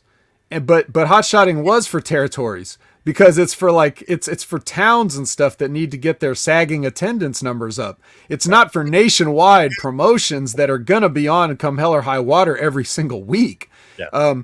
And what Russo and Ferrara essentially did, and Roddy Piper tried to tell Vince Russo this, and I don't think Russo understood, Like it was back when Roddy had a podcast, you know, Mm-hmm. and he had Russo as a guest on there. I don't know if you ever heard that, but I did. he was trying to explain to him that whatever Russo called Crash TV was just hot shotting, and that eventually, you know, if you keep going down that road, you run out of everything way faster than you would if you had just, you know, it's okay to just have some off weeks or something where it's not the most amazing week of television ever, because you have to save something for later.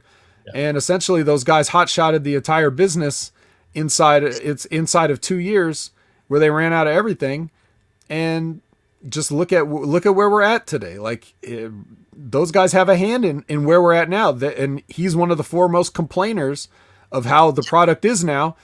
And part of it is his responsibility, because he raised the expectations of what was supposed to happen with what him and Ed were writing.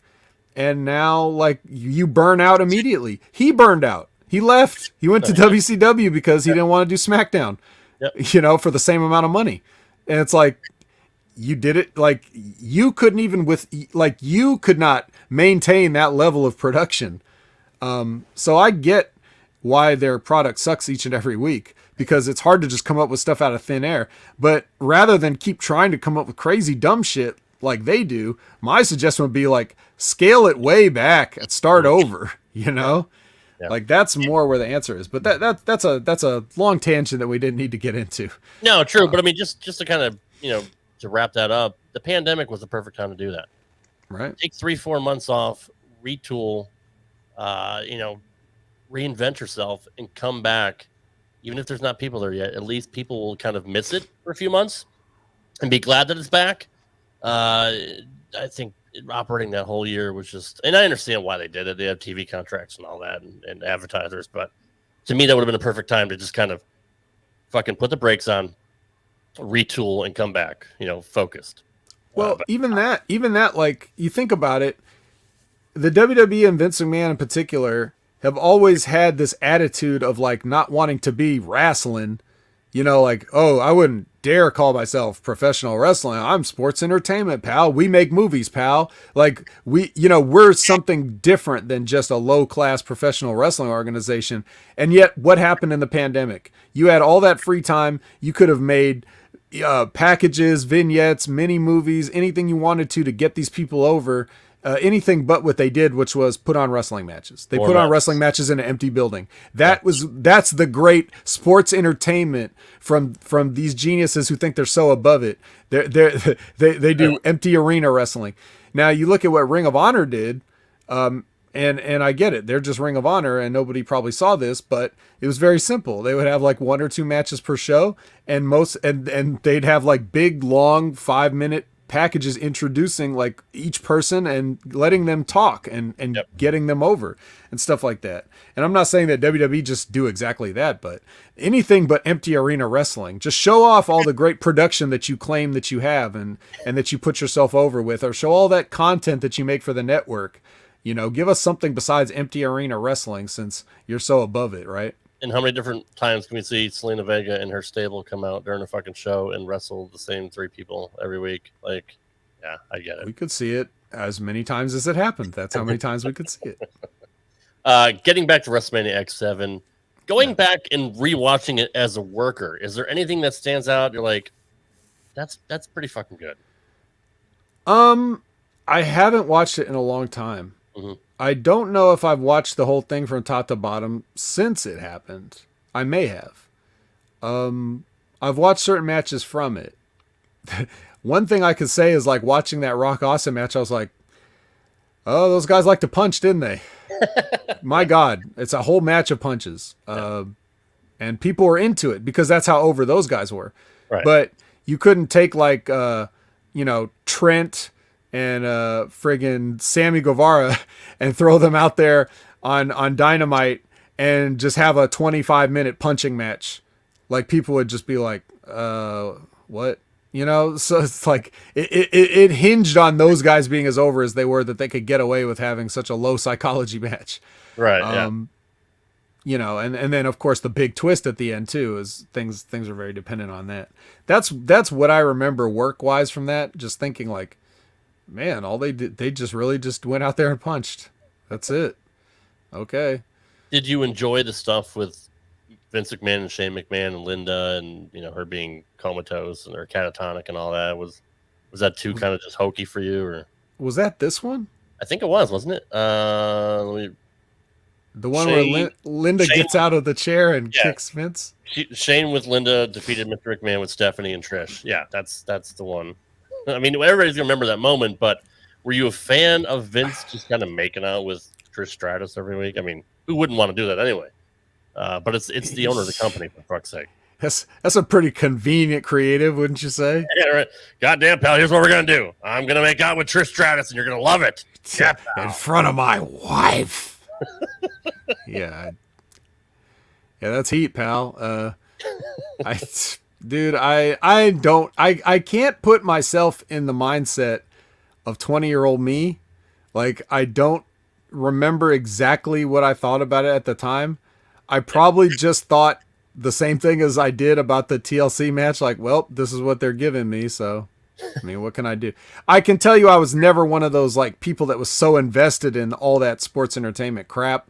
Like I wasn't like, dude, I gotta tune in next week and see what happens with Triple H and all those people, like or Trish Stratus and Vince, and like it wasn't like that. That's for sure.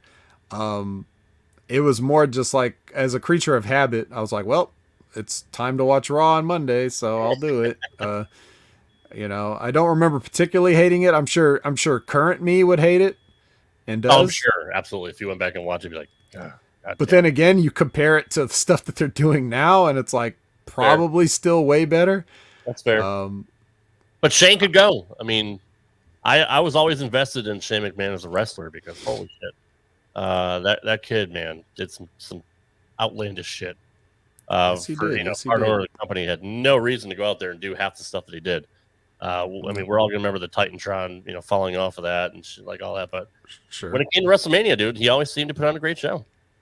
Yep. Yeah, I can't take anything away from Shane. Well, I could take a few things away from him, but I mean, he's the likable McMahon, so we don't want to beat him up too much. Yeah, I mean, that's the thing. Like you respected those guys because even Vince, like, you didn't have to do that stuff. So it showed that he was willing to, you know, get involved and put his money where his mouth was, which I guess is on Trish Stratus's mouth. Put money in that, like the $1 Million Man after the match. But yeah. So I mean, you know, I do give credit to them for that, for getting in there and getting their hands dirty. So, but you know, at the same time, that's not gonna that goodwill's not gonna get them out of, you know, the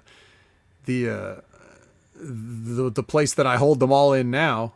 You know, no, nothing. I don't think anything good at that point. What about the workers match? Kurt Angle and Chris Benoit, two guys that could absolutely go any day of the week. Don't remember it. When I was looking at this card, I did not remember that match ever took place. And those guys had several matches over the years and different stipulations and things. I was there in Boston during their, I think it was a submission match or 2 out of 3 falls. I don't remember which stipulation it was, but they got a standing O after the match, and it was the Royal Rumble, I think, in Boston. It was fucking fantastic. So yeah, those guys always did good business together. Right. Now to put this to put this in perspective for some people, at this point in 2001, Kurt Angle had been wrestling for exactly like 2 years. Mm-hmm. Yeah. Mandy Rose last night, just after 8 long years, finally won a developmental championship. Put that into perspective, folks. Now, in fairness to little Mandy, nobody is Kurt Angle. No. In terms of aptitude. Very true. And you'll never see like him again. Like, you'll never see, especially coming from amateur wrestling, which they had guys that did that in the past and failed. To be that such of a high caliber athlete and to completely go against everything he was taught, to not be on your back. And you know, being able to throw working punches, one of the best working punches you'll probably ever see. And just like you said, have the aptitude for professional wrestling. Jumped right into it with a natural bumper. He got it from the get-go. and was a fantastic athlete. You'll never ever see somebody like that again, ever. No, I don't think so. There's a lot of great talents, but the speed, a lot of times it takes them a long time to get there. And, even at this stage in his career with Chris Benoit, in this match, you can see how green Kurt Angle is if you know what you're looking for. Sure. But the average person is not going to see that. And it doesn't matter because he's still like, we're talking 2 years in here now, and he's advanced to like almost, we're talking like 8-9 years, comparatively, or like, so that's like, yeah. Which is usually what you need. Like, 9, 10, year 10 is usually when you finally kind of get it, and everything all comes together. So yeah, you're right. He was definitely advanced for most people. Yeah. Spaceman is trying to chastise me about not talking about Mandy's butt, but I mean, that's what the Next Level Wrestling review is for. Exactly if you weren't there, it's not my fault you weren't there. We all know how awesome it is. It goes without saying, really. You don't even need to bring it up. Everybody knows. Right.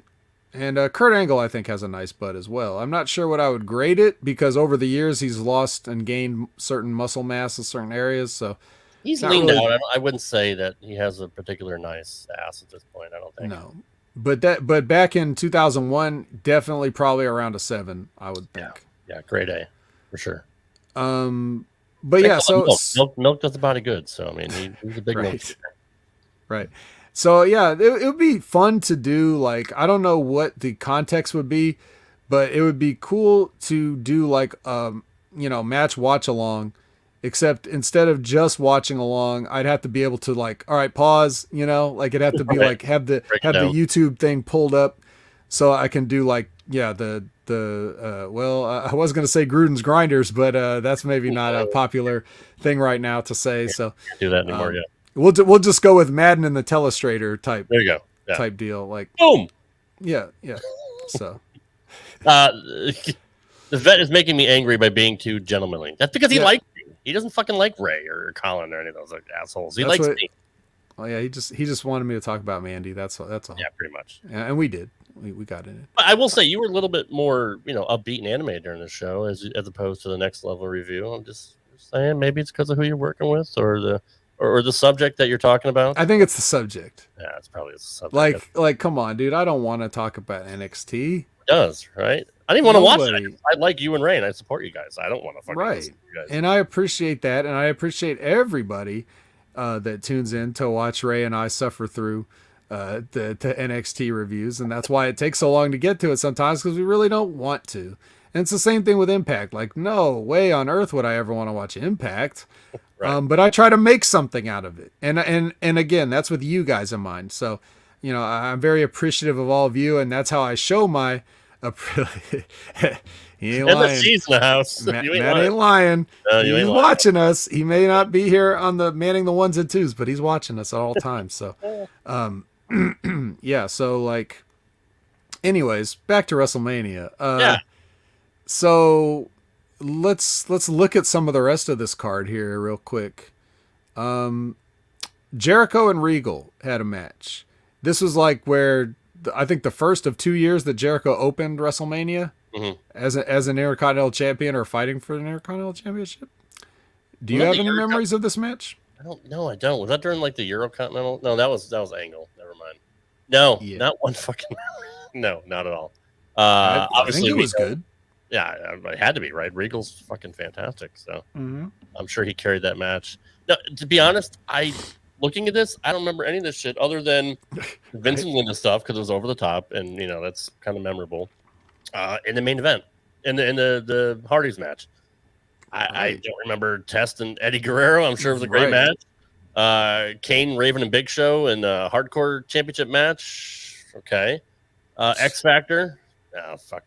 Well, that was on Sunday Night Heat. That was on Heat. Yeah. God, Heat used to be so good too. I know, right? I miss the taste of that. I do remember the gimmick Battle Royal. That was fun with Bobby Heenan coming back.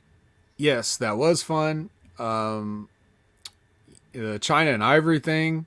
I remember that because she did that disrespectful like foot on the chest pin or something like that. Yep. There was like, and of course the Undertaker and Triple H was. This was the one where Triple H got played out by Motorhead. Yes. For really the first good match, actually. Yes. Yeah, for the first time, and the Undertaker was still had long hair, but he was doing the biker thing, and they took it to the crowd for a while, didn't they? Didn't they fight outside the ring for quite a while? Yes. There was like a big bump off of something out there. That's what I remember. It was a big bump off a scaffold or some shit like that. Right, and it was before they really started acknowledging the streak. Like it was right around this time they were starting to realize, hey, wait a minute, this guy hasn't got beat. So yeah. And of course, Big Josh says, Taz, the APA versus the right to censor is underrated. I'll take your word for that, Big Josh. But the APA did have our own Steven Richards, so that's right. Gotta give a shout out to Big Stevie Cool there. The right to censor was an underrated faction to me. Like, you want to talk about heat during that time. Just telling people to fucking do the right thing, right? That got him over his heels. And Stevie was a big part of that. So, yeah, shout out to Stevie. Yeah, it was great. Oh, and the theme song, Limp Bizkit, My Way. I don't want to get deep. Right. But, yeah, if you didn't hear that song enough times during the build up for this match, like I don't ever want to hear that song. We're fantastic. Like the video packages are always great with WWE. I'll give them credit for that, even to this day. Right. That was a memorable fucking build up to a feud, and that was a great song to play on it. Yes. If you're a Limp Bizkit fan, maybe if you didn't like Limp Bizkit, then it probably wasn't going to make you a fan if you weren't a fan. Right. I don't think. And but yeah, so the promotion, some other things about this that's important to note for historical context, right? So this was the last WrestleMania under the WWF brand.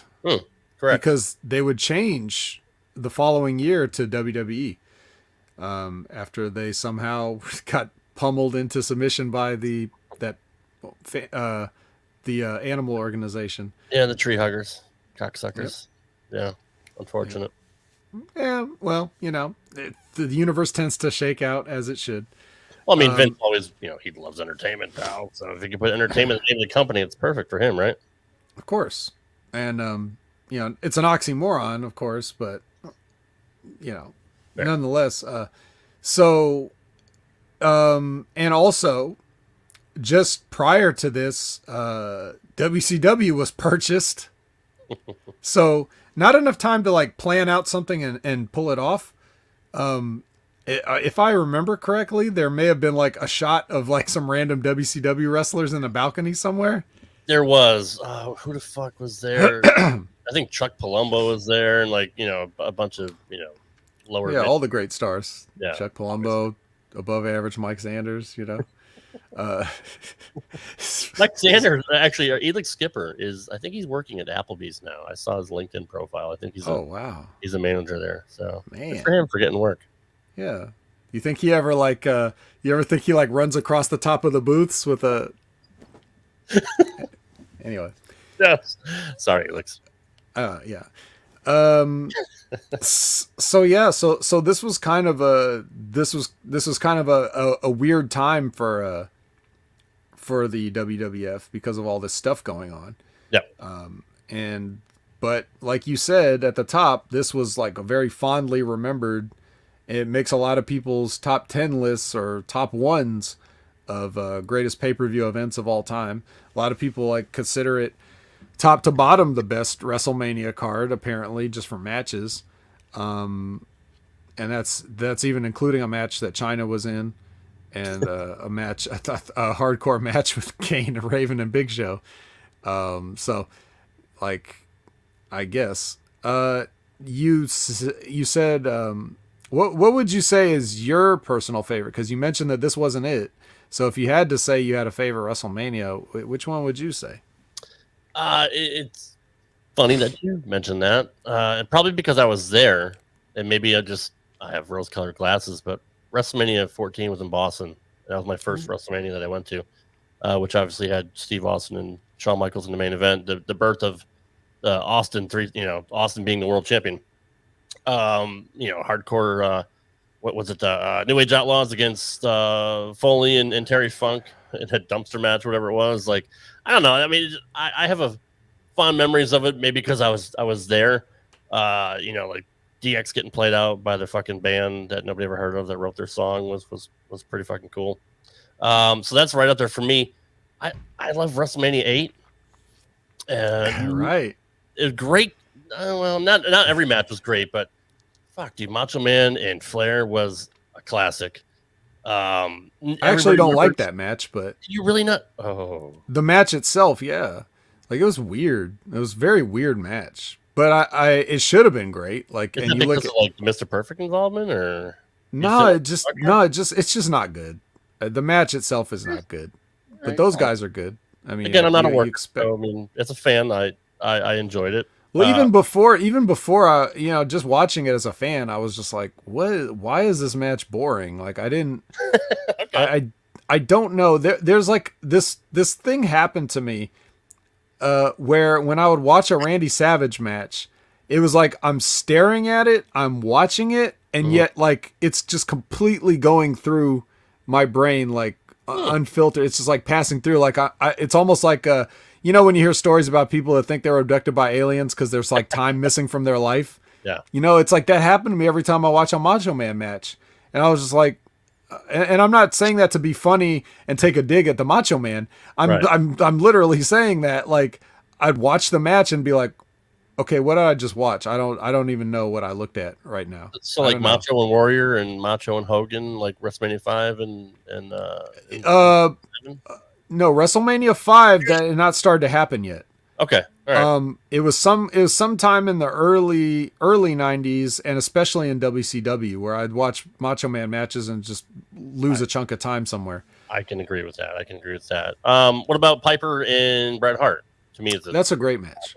Yeah. That's a great match. That's where, when people talk about telling a story in a match, it's not always as obvious, but that one made it real obvious what the story was. And it was a good story, and I really liked it. And the pre-match with Piper and Bret backstage, like, that's one of the funniest things.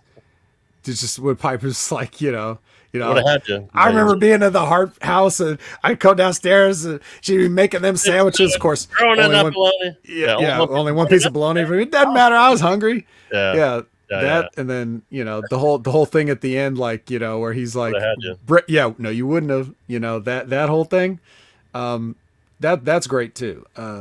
Which is funny because, like, me as a fan, like, I'm thinking and not knowing shit now. Now I know, like, that Piper was Canadian.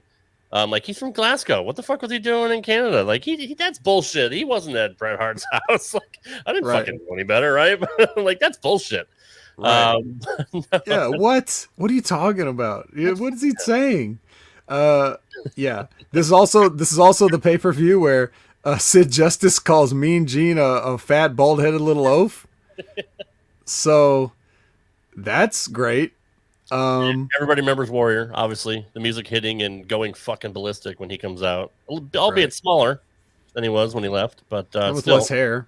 Yeah, still a great moment though. Mm-hmm. Yeah, what were they thinking with that whole thing? Didn't Papa Shango come out too? Like, he did. Really weird. Yeah, like Sid kicked out of the leg. I don't know if that was on purpose or somebody fucked up. But it is semantics. I don't understand the finish of the first match with Shawn Michaels and Tito Santana. Like, it was like almost like a slingshot over the top to a crossbody and a pin, and they didn't show it on replay. Did somebody fucking botch the spot? Do you remember that? I don't remember that specific. Go back and watch that. They didn't replay the fucking finish like they normally do. It was just really, really weird. Like, Shawn was on the apron. He did like a slingshot, and Santana caught him, and all of a sudden he pins him, and that was it. It wasn't a like super kick, pile driver, teardrop suplex, nothing. It was just a weird finish to me. So if you get a chance, go back and watch that, and let me know what you think. Okay, I'll be sure to never do that. That's fair. Reba McEntire. Yeah. Oh yeah, she sang the national anthem. the gimmick, right? National anthem. and Bobby Heenan was all over it. That's Tito's sister. What are you talking about? It's a Reba McEntire. It is not. Oh man, I love Bobby Heenan. Dude, him and Gorilla were so. If I remember anything during that event, it was those two together, just fucking like at the top of their game. Yeah, talk about there'll never be another. No. Fuck, Bobby Heenan. Yeah. Jesus. Not even close. Nothing even close. Jerry Lawler was a poor man's Bobby Heenan, but nobody will ever come close to what Bobby was able to do at all. No, that guy's amazing. But yeah, so yeah, WrestleMania 8, good pick. Is that your well, you were at 14. What are your memories of being there? Was it pretty damn electric when It was, dude. Yeah. When that glass fucking broke, I've never heard a pop so loud in my life. Like any Stone Cold pop during like 98, 97 to 99, just I saw it in your house, DX in your house in Springfield. I think Austin took on The Rock and it came down in the fucking black pickup truck. When that glass broke, dude, the fucking place exploded. And it's just it's a feeling that I don't think I'll ever feel again. And it's just so hard to describe unless you're actually there to hear it. But yeah, the electricity in that building, especially during 14, with Shawn, nobody really knowing how injured Shawn was. And I was pretty up high, so I couldn't see the expressions on his face, how much pain he was, supposedly in. But to put on the match that he did, pretty remarkable. But yeah, that building was just fucking, the Fleet Center at that time was rocking, dude. It's just being in a WrestleMania. There's nothing like it. And now maybe not the same feeling, but back then there was nothing like it. Imagine the city of Boston going nuts for some skinhead in leather. I couldn't imagine. That's right. Who does that? Even Sonny coming out in the beginning with the new LOD, like with the new my God, peak Sonny. Yeah. That is the pinnacle of Sonny right there. Yep. LOD Sonny. Yep. Absolutely. But so yeah, I mean, going back and watching it again, Undertaker Kane was pretty fucking badass. I will say that. Like the entrances alone, were pretty fantastic, and that was the first match that they had together. And just seeing Taker, I think that was even the first time he may have leapt over the top rope without touching it. It's certainly Kane's first match as that character, right? Yes, I pretty believe much, so. right? Yeah, because like Paul Bearer was building it up for fucking months and months and months, and Taker never wanted to fight him. So that was the first time they got together. Just and anytime you get Undertaker there with his entrance, doesn't matter where it is, even at a fucking house show, there was nothing like it, man. So, and I was there at WrestleMania 27 in Atlanta, even though that card sucked. They had the worst match of all time with Michael Cole and Jerry Lawler. Stone Cold we were having such a nice show, Rob, Yeah, and then you reminded people that existed. Triple H and Taker 2 for WrestleMania was pretty good. It was really, really good. So, not the best WrestleMania, but those are the two that I've been to. But if I really had to say my favorite is just for nostalgia reasons, it would be 8. What about you? I don't know. I don't like WrestleMania, Rob. I don't like any of them. I don't know. Okay. No. That's... No. I would. All right. Well, that's it for tonight. Thanks for coming here, Vet. You're welcome. Let me think about that. I mean, I would have to say, dude, 5 has a big place in my heart, my cold, icy heart, because that's when I was really getting into wrestling at that age. I had already been into wrestling for years at that point, but this is where I actually had a taped off of pay-per-view copy that I could watch as many times as I want.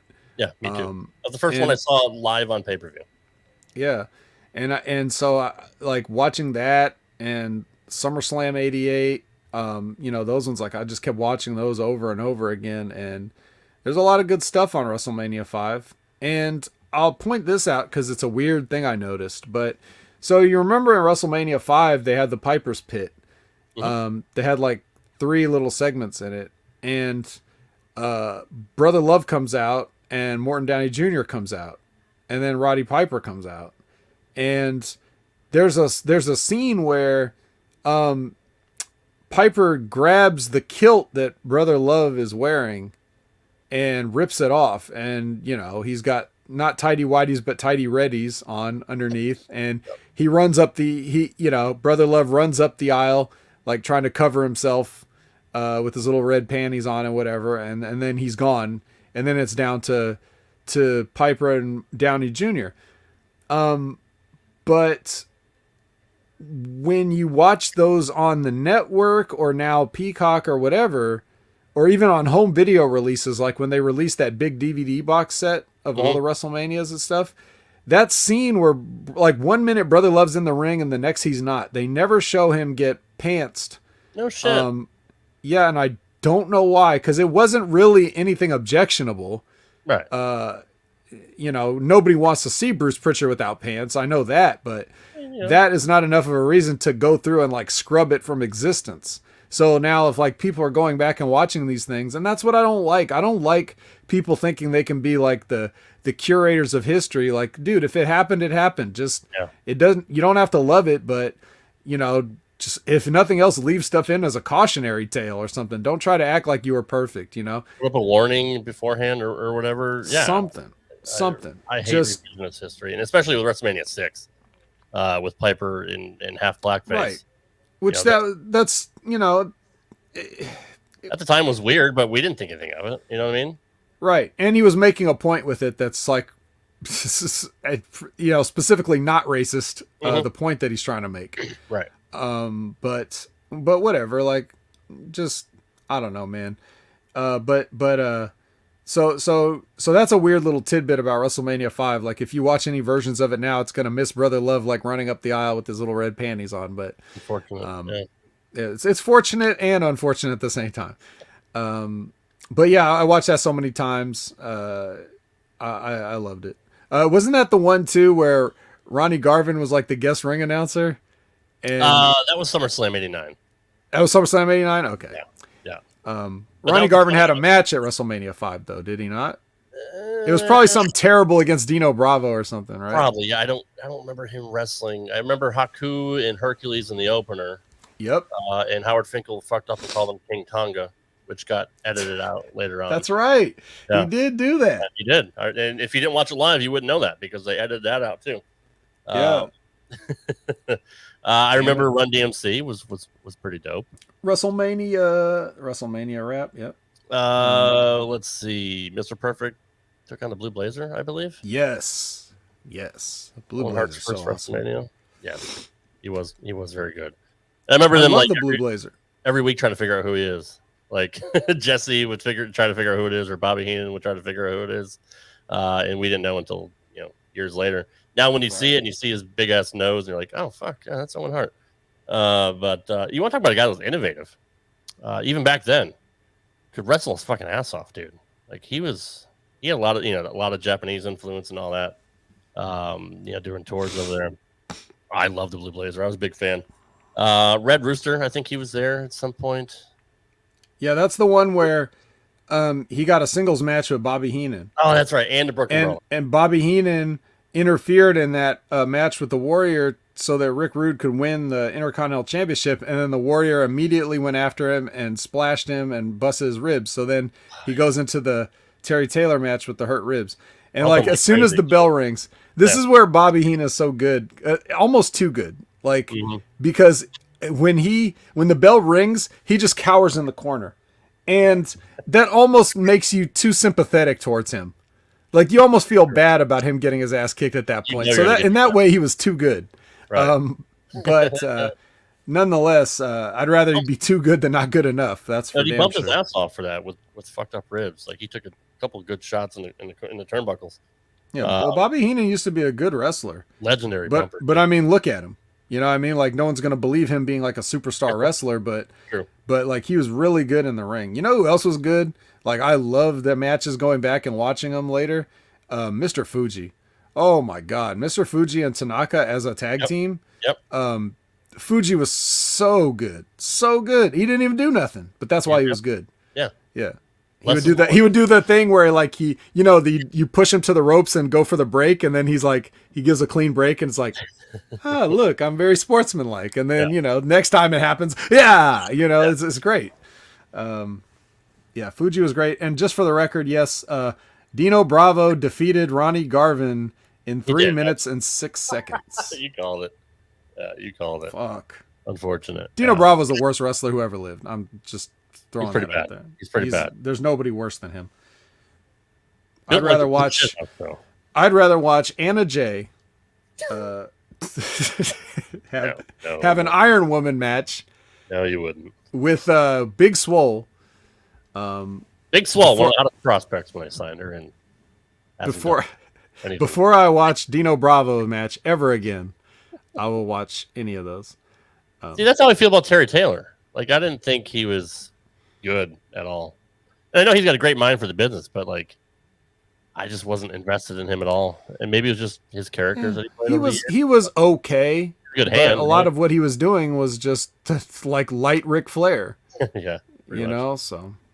But anyway, yeah. So WrestleMania 17. Does that? Does that kind of wrap it up on WrestleMania 17? Still holds up after 20 years. Great show. Dude, I could talk to you all night, and I know that you have limited time because Ray took it all this morning. So, Canada Spaceman. Yeah, because that's how time works. No, that's how time works. There was nothing between NXT review and this show. So I gave Ray all my time, and I ran out for you, Rob. You don't have any more time. That's all there is. Well, that's fine. Where can we find you on social media and all the many other podcasts? Because you are a podcast whore. If there's a podcast out there and you want Vet to do it, just call 1-900-737-4VET and he will do your show. Now, wait a minute. Whores get paid well. Oh, yeah. No, but that's the thing. It's not that I will do everybody's podcast. It's only that the people that ask me to do their podcasts, I love and respect so much that I just have to do so many. Really? Even me? Even especially Rob. You know, that says a lot. You know, it's pulling back the curtain a little bit. You know, I get a message from Rob saying, "Vet, I need you on Wednesday." Like, come on, how does it? You know how to make a girl feel wanted. So, that's true. So yeah, when you phrase it like that, you know, you didn't say, "Can you join me?" or "Would you like to?" It's "I need you and no one else." I was like, God damn it, Rob must have a project in mind. And then he's like, we'll talk about whatever you want. I was like, oh, well, okay. This is a little different than I thought. Bringing the big guns. Ratings are down. I know you say you don't bring ratings to next level, but I mean, you bring ratings pretty much everywhere else you go. Maybe it's Ray. It's got to be. Why do you get why does Crown Jewel Review get all these views with not me on it? I mean, it's obviously you guys are the draws, right? So I'm just lucky to be hanging out, and I do love talking about all this stuff because a lot of the stuff that's in your wheelhouse, Rob, is the same stuff that I love to talk about, but I just don't necessarily have the platform. So, well, you've been offered a semi-consistent, maybe, you know, full-time kind of co-host thing, but you know, whenever you're available, you know, you can come back anytime. I think it they can't miss me if I don't go away type thing. So, right, yeah. So I'm an attraction, I guess. You are. No, that's right. No, that's right. That's why I brought you in. That's right. You are the Brock Lesnar of HMG podcast. Oh, thank you. And with all humility, I am. But I will just say that I did have a lot of fun, and I continue to have fun everywhere I go. That's what I try to do. So those places will be the Next Level Wrestling Review podcast, like you saw this morning at Rad Rob. Was nice enough to join us there. You can see me every week on the Impact Attack, which is usually on late Monday nights, early Tuesday mornings, because Colin has to make pizzas. So that's where you'll see me come and if you miss our latest episode where we celebrated Moose's championship win, that was a fun time. And we'll be talking more about Moose, of course, every Monday night. I just recorded another episode of Destino, a New Japan Pro Wrestling podcast with Dr. Michael Jargo. We always have a great time talking about New Japan, and we covered the G1 this year and kind of everything in it and gave our takes on the performers. I'm right here sometimes with Rad Rob, which is always a fun time on the Rewind. So glad to be here, and at Opinion Haver on all social media anywhere. So if you're not following me, go ahead and do that. I'm not going to blow up your timeline with a bunch of frivolous tweets or retweets and stuff like that. I keep it pretty mild. So it's a safe follow. You're very strategic when it comes to your tweets. I have noticed that. You don't say anything unless it's really important. Yeah, my strategy is don't be on Twitter. This is Pretty much. my, Yeah. And he's not on Facebook. So stop fucking looking for him. He's not there. God damn. Facebook did me wrong, like they've done so many others. And a lot of it's wrong. Yes, they have. You guys can follow me everywhere at RadRob Gaming. I'm also a Twitch gaming streamer, which we got to do. You mentioned doing a co-project with some Twitch streams, do some gaming stuff. Sure. What do you like to play, Rob? What are you playing these days? Typically right now, because I don't know, a lot of people like watching it, I play Super Mario Maker 2 for Twitch. So I'm big into, because I mean, I'm a Mario freak anyway from 85. But yeah, that's what I play now. I like Splinter Cell games. I like sports games. I mean, I can pretty much play anything. What are you into? I don't know. Video games are weird for me now because it's like they have to be a kind of a game usually that I'm doing while I'm multitasking. So it's not like a game I'm going to be paying attention to and focusing on. Like I've been playing a lot of Dead by Daylight recently, because I can just kind of veg out or whatever and put something else on the other screen to watch or listen to while I'm doing that. Or what else do I play? Were you a Halo guy back in the day? No, I don't play shooters really. You don't? Okay. I do. I'll play the ones like the new Doom. I didn't play the new Doom, but the one before that, before Doom Eternal, I picked that one up and I played the Wolfenstein games that came out like those ones. Like those were single player only, and like so I played through those because they're kind of fun. And Resident Evil 7 and 8, I guess are technically first person shooters. Yeah. But I'm not in that whole Call of Duty, Halo, Battlefield, Fortnite. Not going to be doing any PUBG. Sorry, not going to be playing any of those type of games. We'll have to get together and think of something we could play, either co-op or versus, something that would be fun. I'll have to put some thought into that. We could play Street Fighter 2. Well, fuck yeah, pal. Yeah, we could do that. Or Mortal Kombat. Were you a Mortal Kombat guy? I have Mortal Kombat 11. Did you play Mortal Kombat 11? I haven't played it yet, no. Did you watch the Mortal Kombat movie? Yes. Okay. The new one. Yeah, I watched them. I watched both movies. Yeah. Okay. So it was horrible, right? Like I'm not just speaking out of school. Like, okay. And then you see a game like Mortal Kombat 11 and they put the story mode in that game and you're like, fuck, that's all they needed to do, dude. Like, there's your Mortal Kombat movie. This shit is awesome. Mortal Kombat 11 is awesome. If you guys haven't played through the story mode of that, it is fucking great. It's a love letter to the entire franchise, and it's cool. And the game has like RoboCop and Rambo in it and shit. So yeah, you can't beat Terminator. That. So and Terminator. So yeah, maybe we'll do some fighting games. We'll figure something out. Or we'll figure something out. Streets of Rage or some shit like that. I like to. You have Streets of Rage 4? I do. Okay, that's one that we could do, I guess. But yeah, we could do all kinds of stuff. The wackier the better. It's probably be fun to play a wacky game that nobody would expect, right? So we'll see what we have. All right. In any event, I was plugging my Twitch channel and it got off track. Twitch.tv/RadRobGaming. Every Tuesday night and Tuesday night and Saturday night, 6 p.m. Central. I have 7,000 podcasts that I do, according to Ray, I think is what he said this morning, or 2,600, or I forgot what he said. The Atari 2600 podcasts. I have RTW Main Event, my comedy show with Dr. Ocho. That drops every Thursday, anywhere podcasts are found. This right here on Hameen Media Group and anywhere podcasts are found. RTW Rewind drops on Sundays. I have the Dork Side of the Ring with Husey from It's Husey Hello. That drops every Saturday. I have Straight Up 5, my bowling podcast. Are you a bowling fan? I know you said you bowled back in the day. Do you? No. My mother bowled, and I went to the alley to play video games. I gotcha. All right, my bad. Not a bowler. I was reading too much into that. I have a bowling podcast with Johnny Petraglia Jr. And Dr. Ocho. So if you don't know a lot about bowling and you want to learn about it, just want to listen to great conversation, it's probably the best show that I do. That drops every Friday. Uncancel with Drake Wirtz, former WWE NXT referee Drake Wirtz, who was fired because of his beliefs. We do a show every Friday, ad-supported on all the major podcast platforms. If you want to check us out on Patreon, ad-free and early on Tuesdays. In video form, you can check us out at patreon.com/uncanceledpodcast. That is our, it's a religious, libertarian, Republican-ish kind of podcast. Nothing that Vet would ever listen to, but Correct. That's fine. And I have God, what the fuck else? Oh, I have a new project coming up, dropping November 4th with Brad Shepard. It's Brad Shepard Unleashed. Brad Shepard, the heat magnet from Twitter and social media. He'll be getting a live mic, and you never know what he's going to say. And he will be absolutely unscripted and unleashed. So that drops right here on the Mean Media Group starting November 4th. Brad Shepard and I. Brad Shepard Unleashed. So definitely check that out. Great having you here, Vet. Always fun talking to you. We could talk about anything. So we'll have to come up with some more subjects. Obviously, we're huge gamers, and we seem to have a lot of fun talking about that too. So pick some video game topics you might want to talk about. Go ahead. Okay. And we'll chop that up whenever you have time.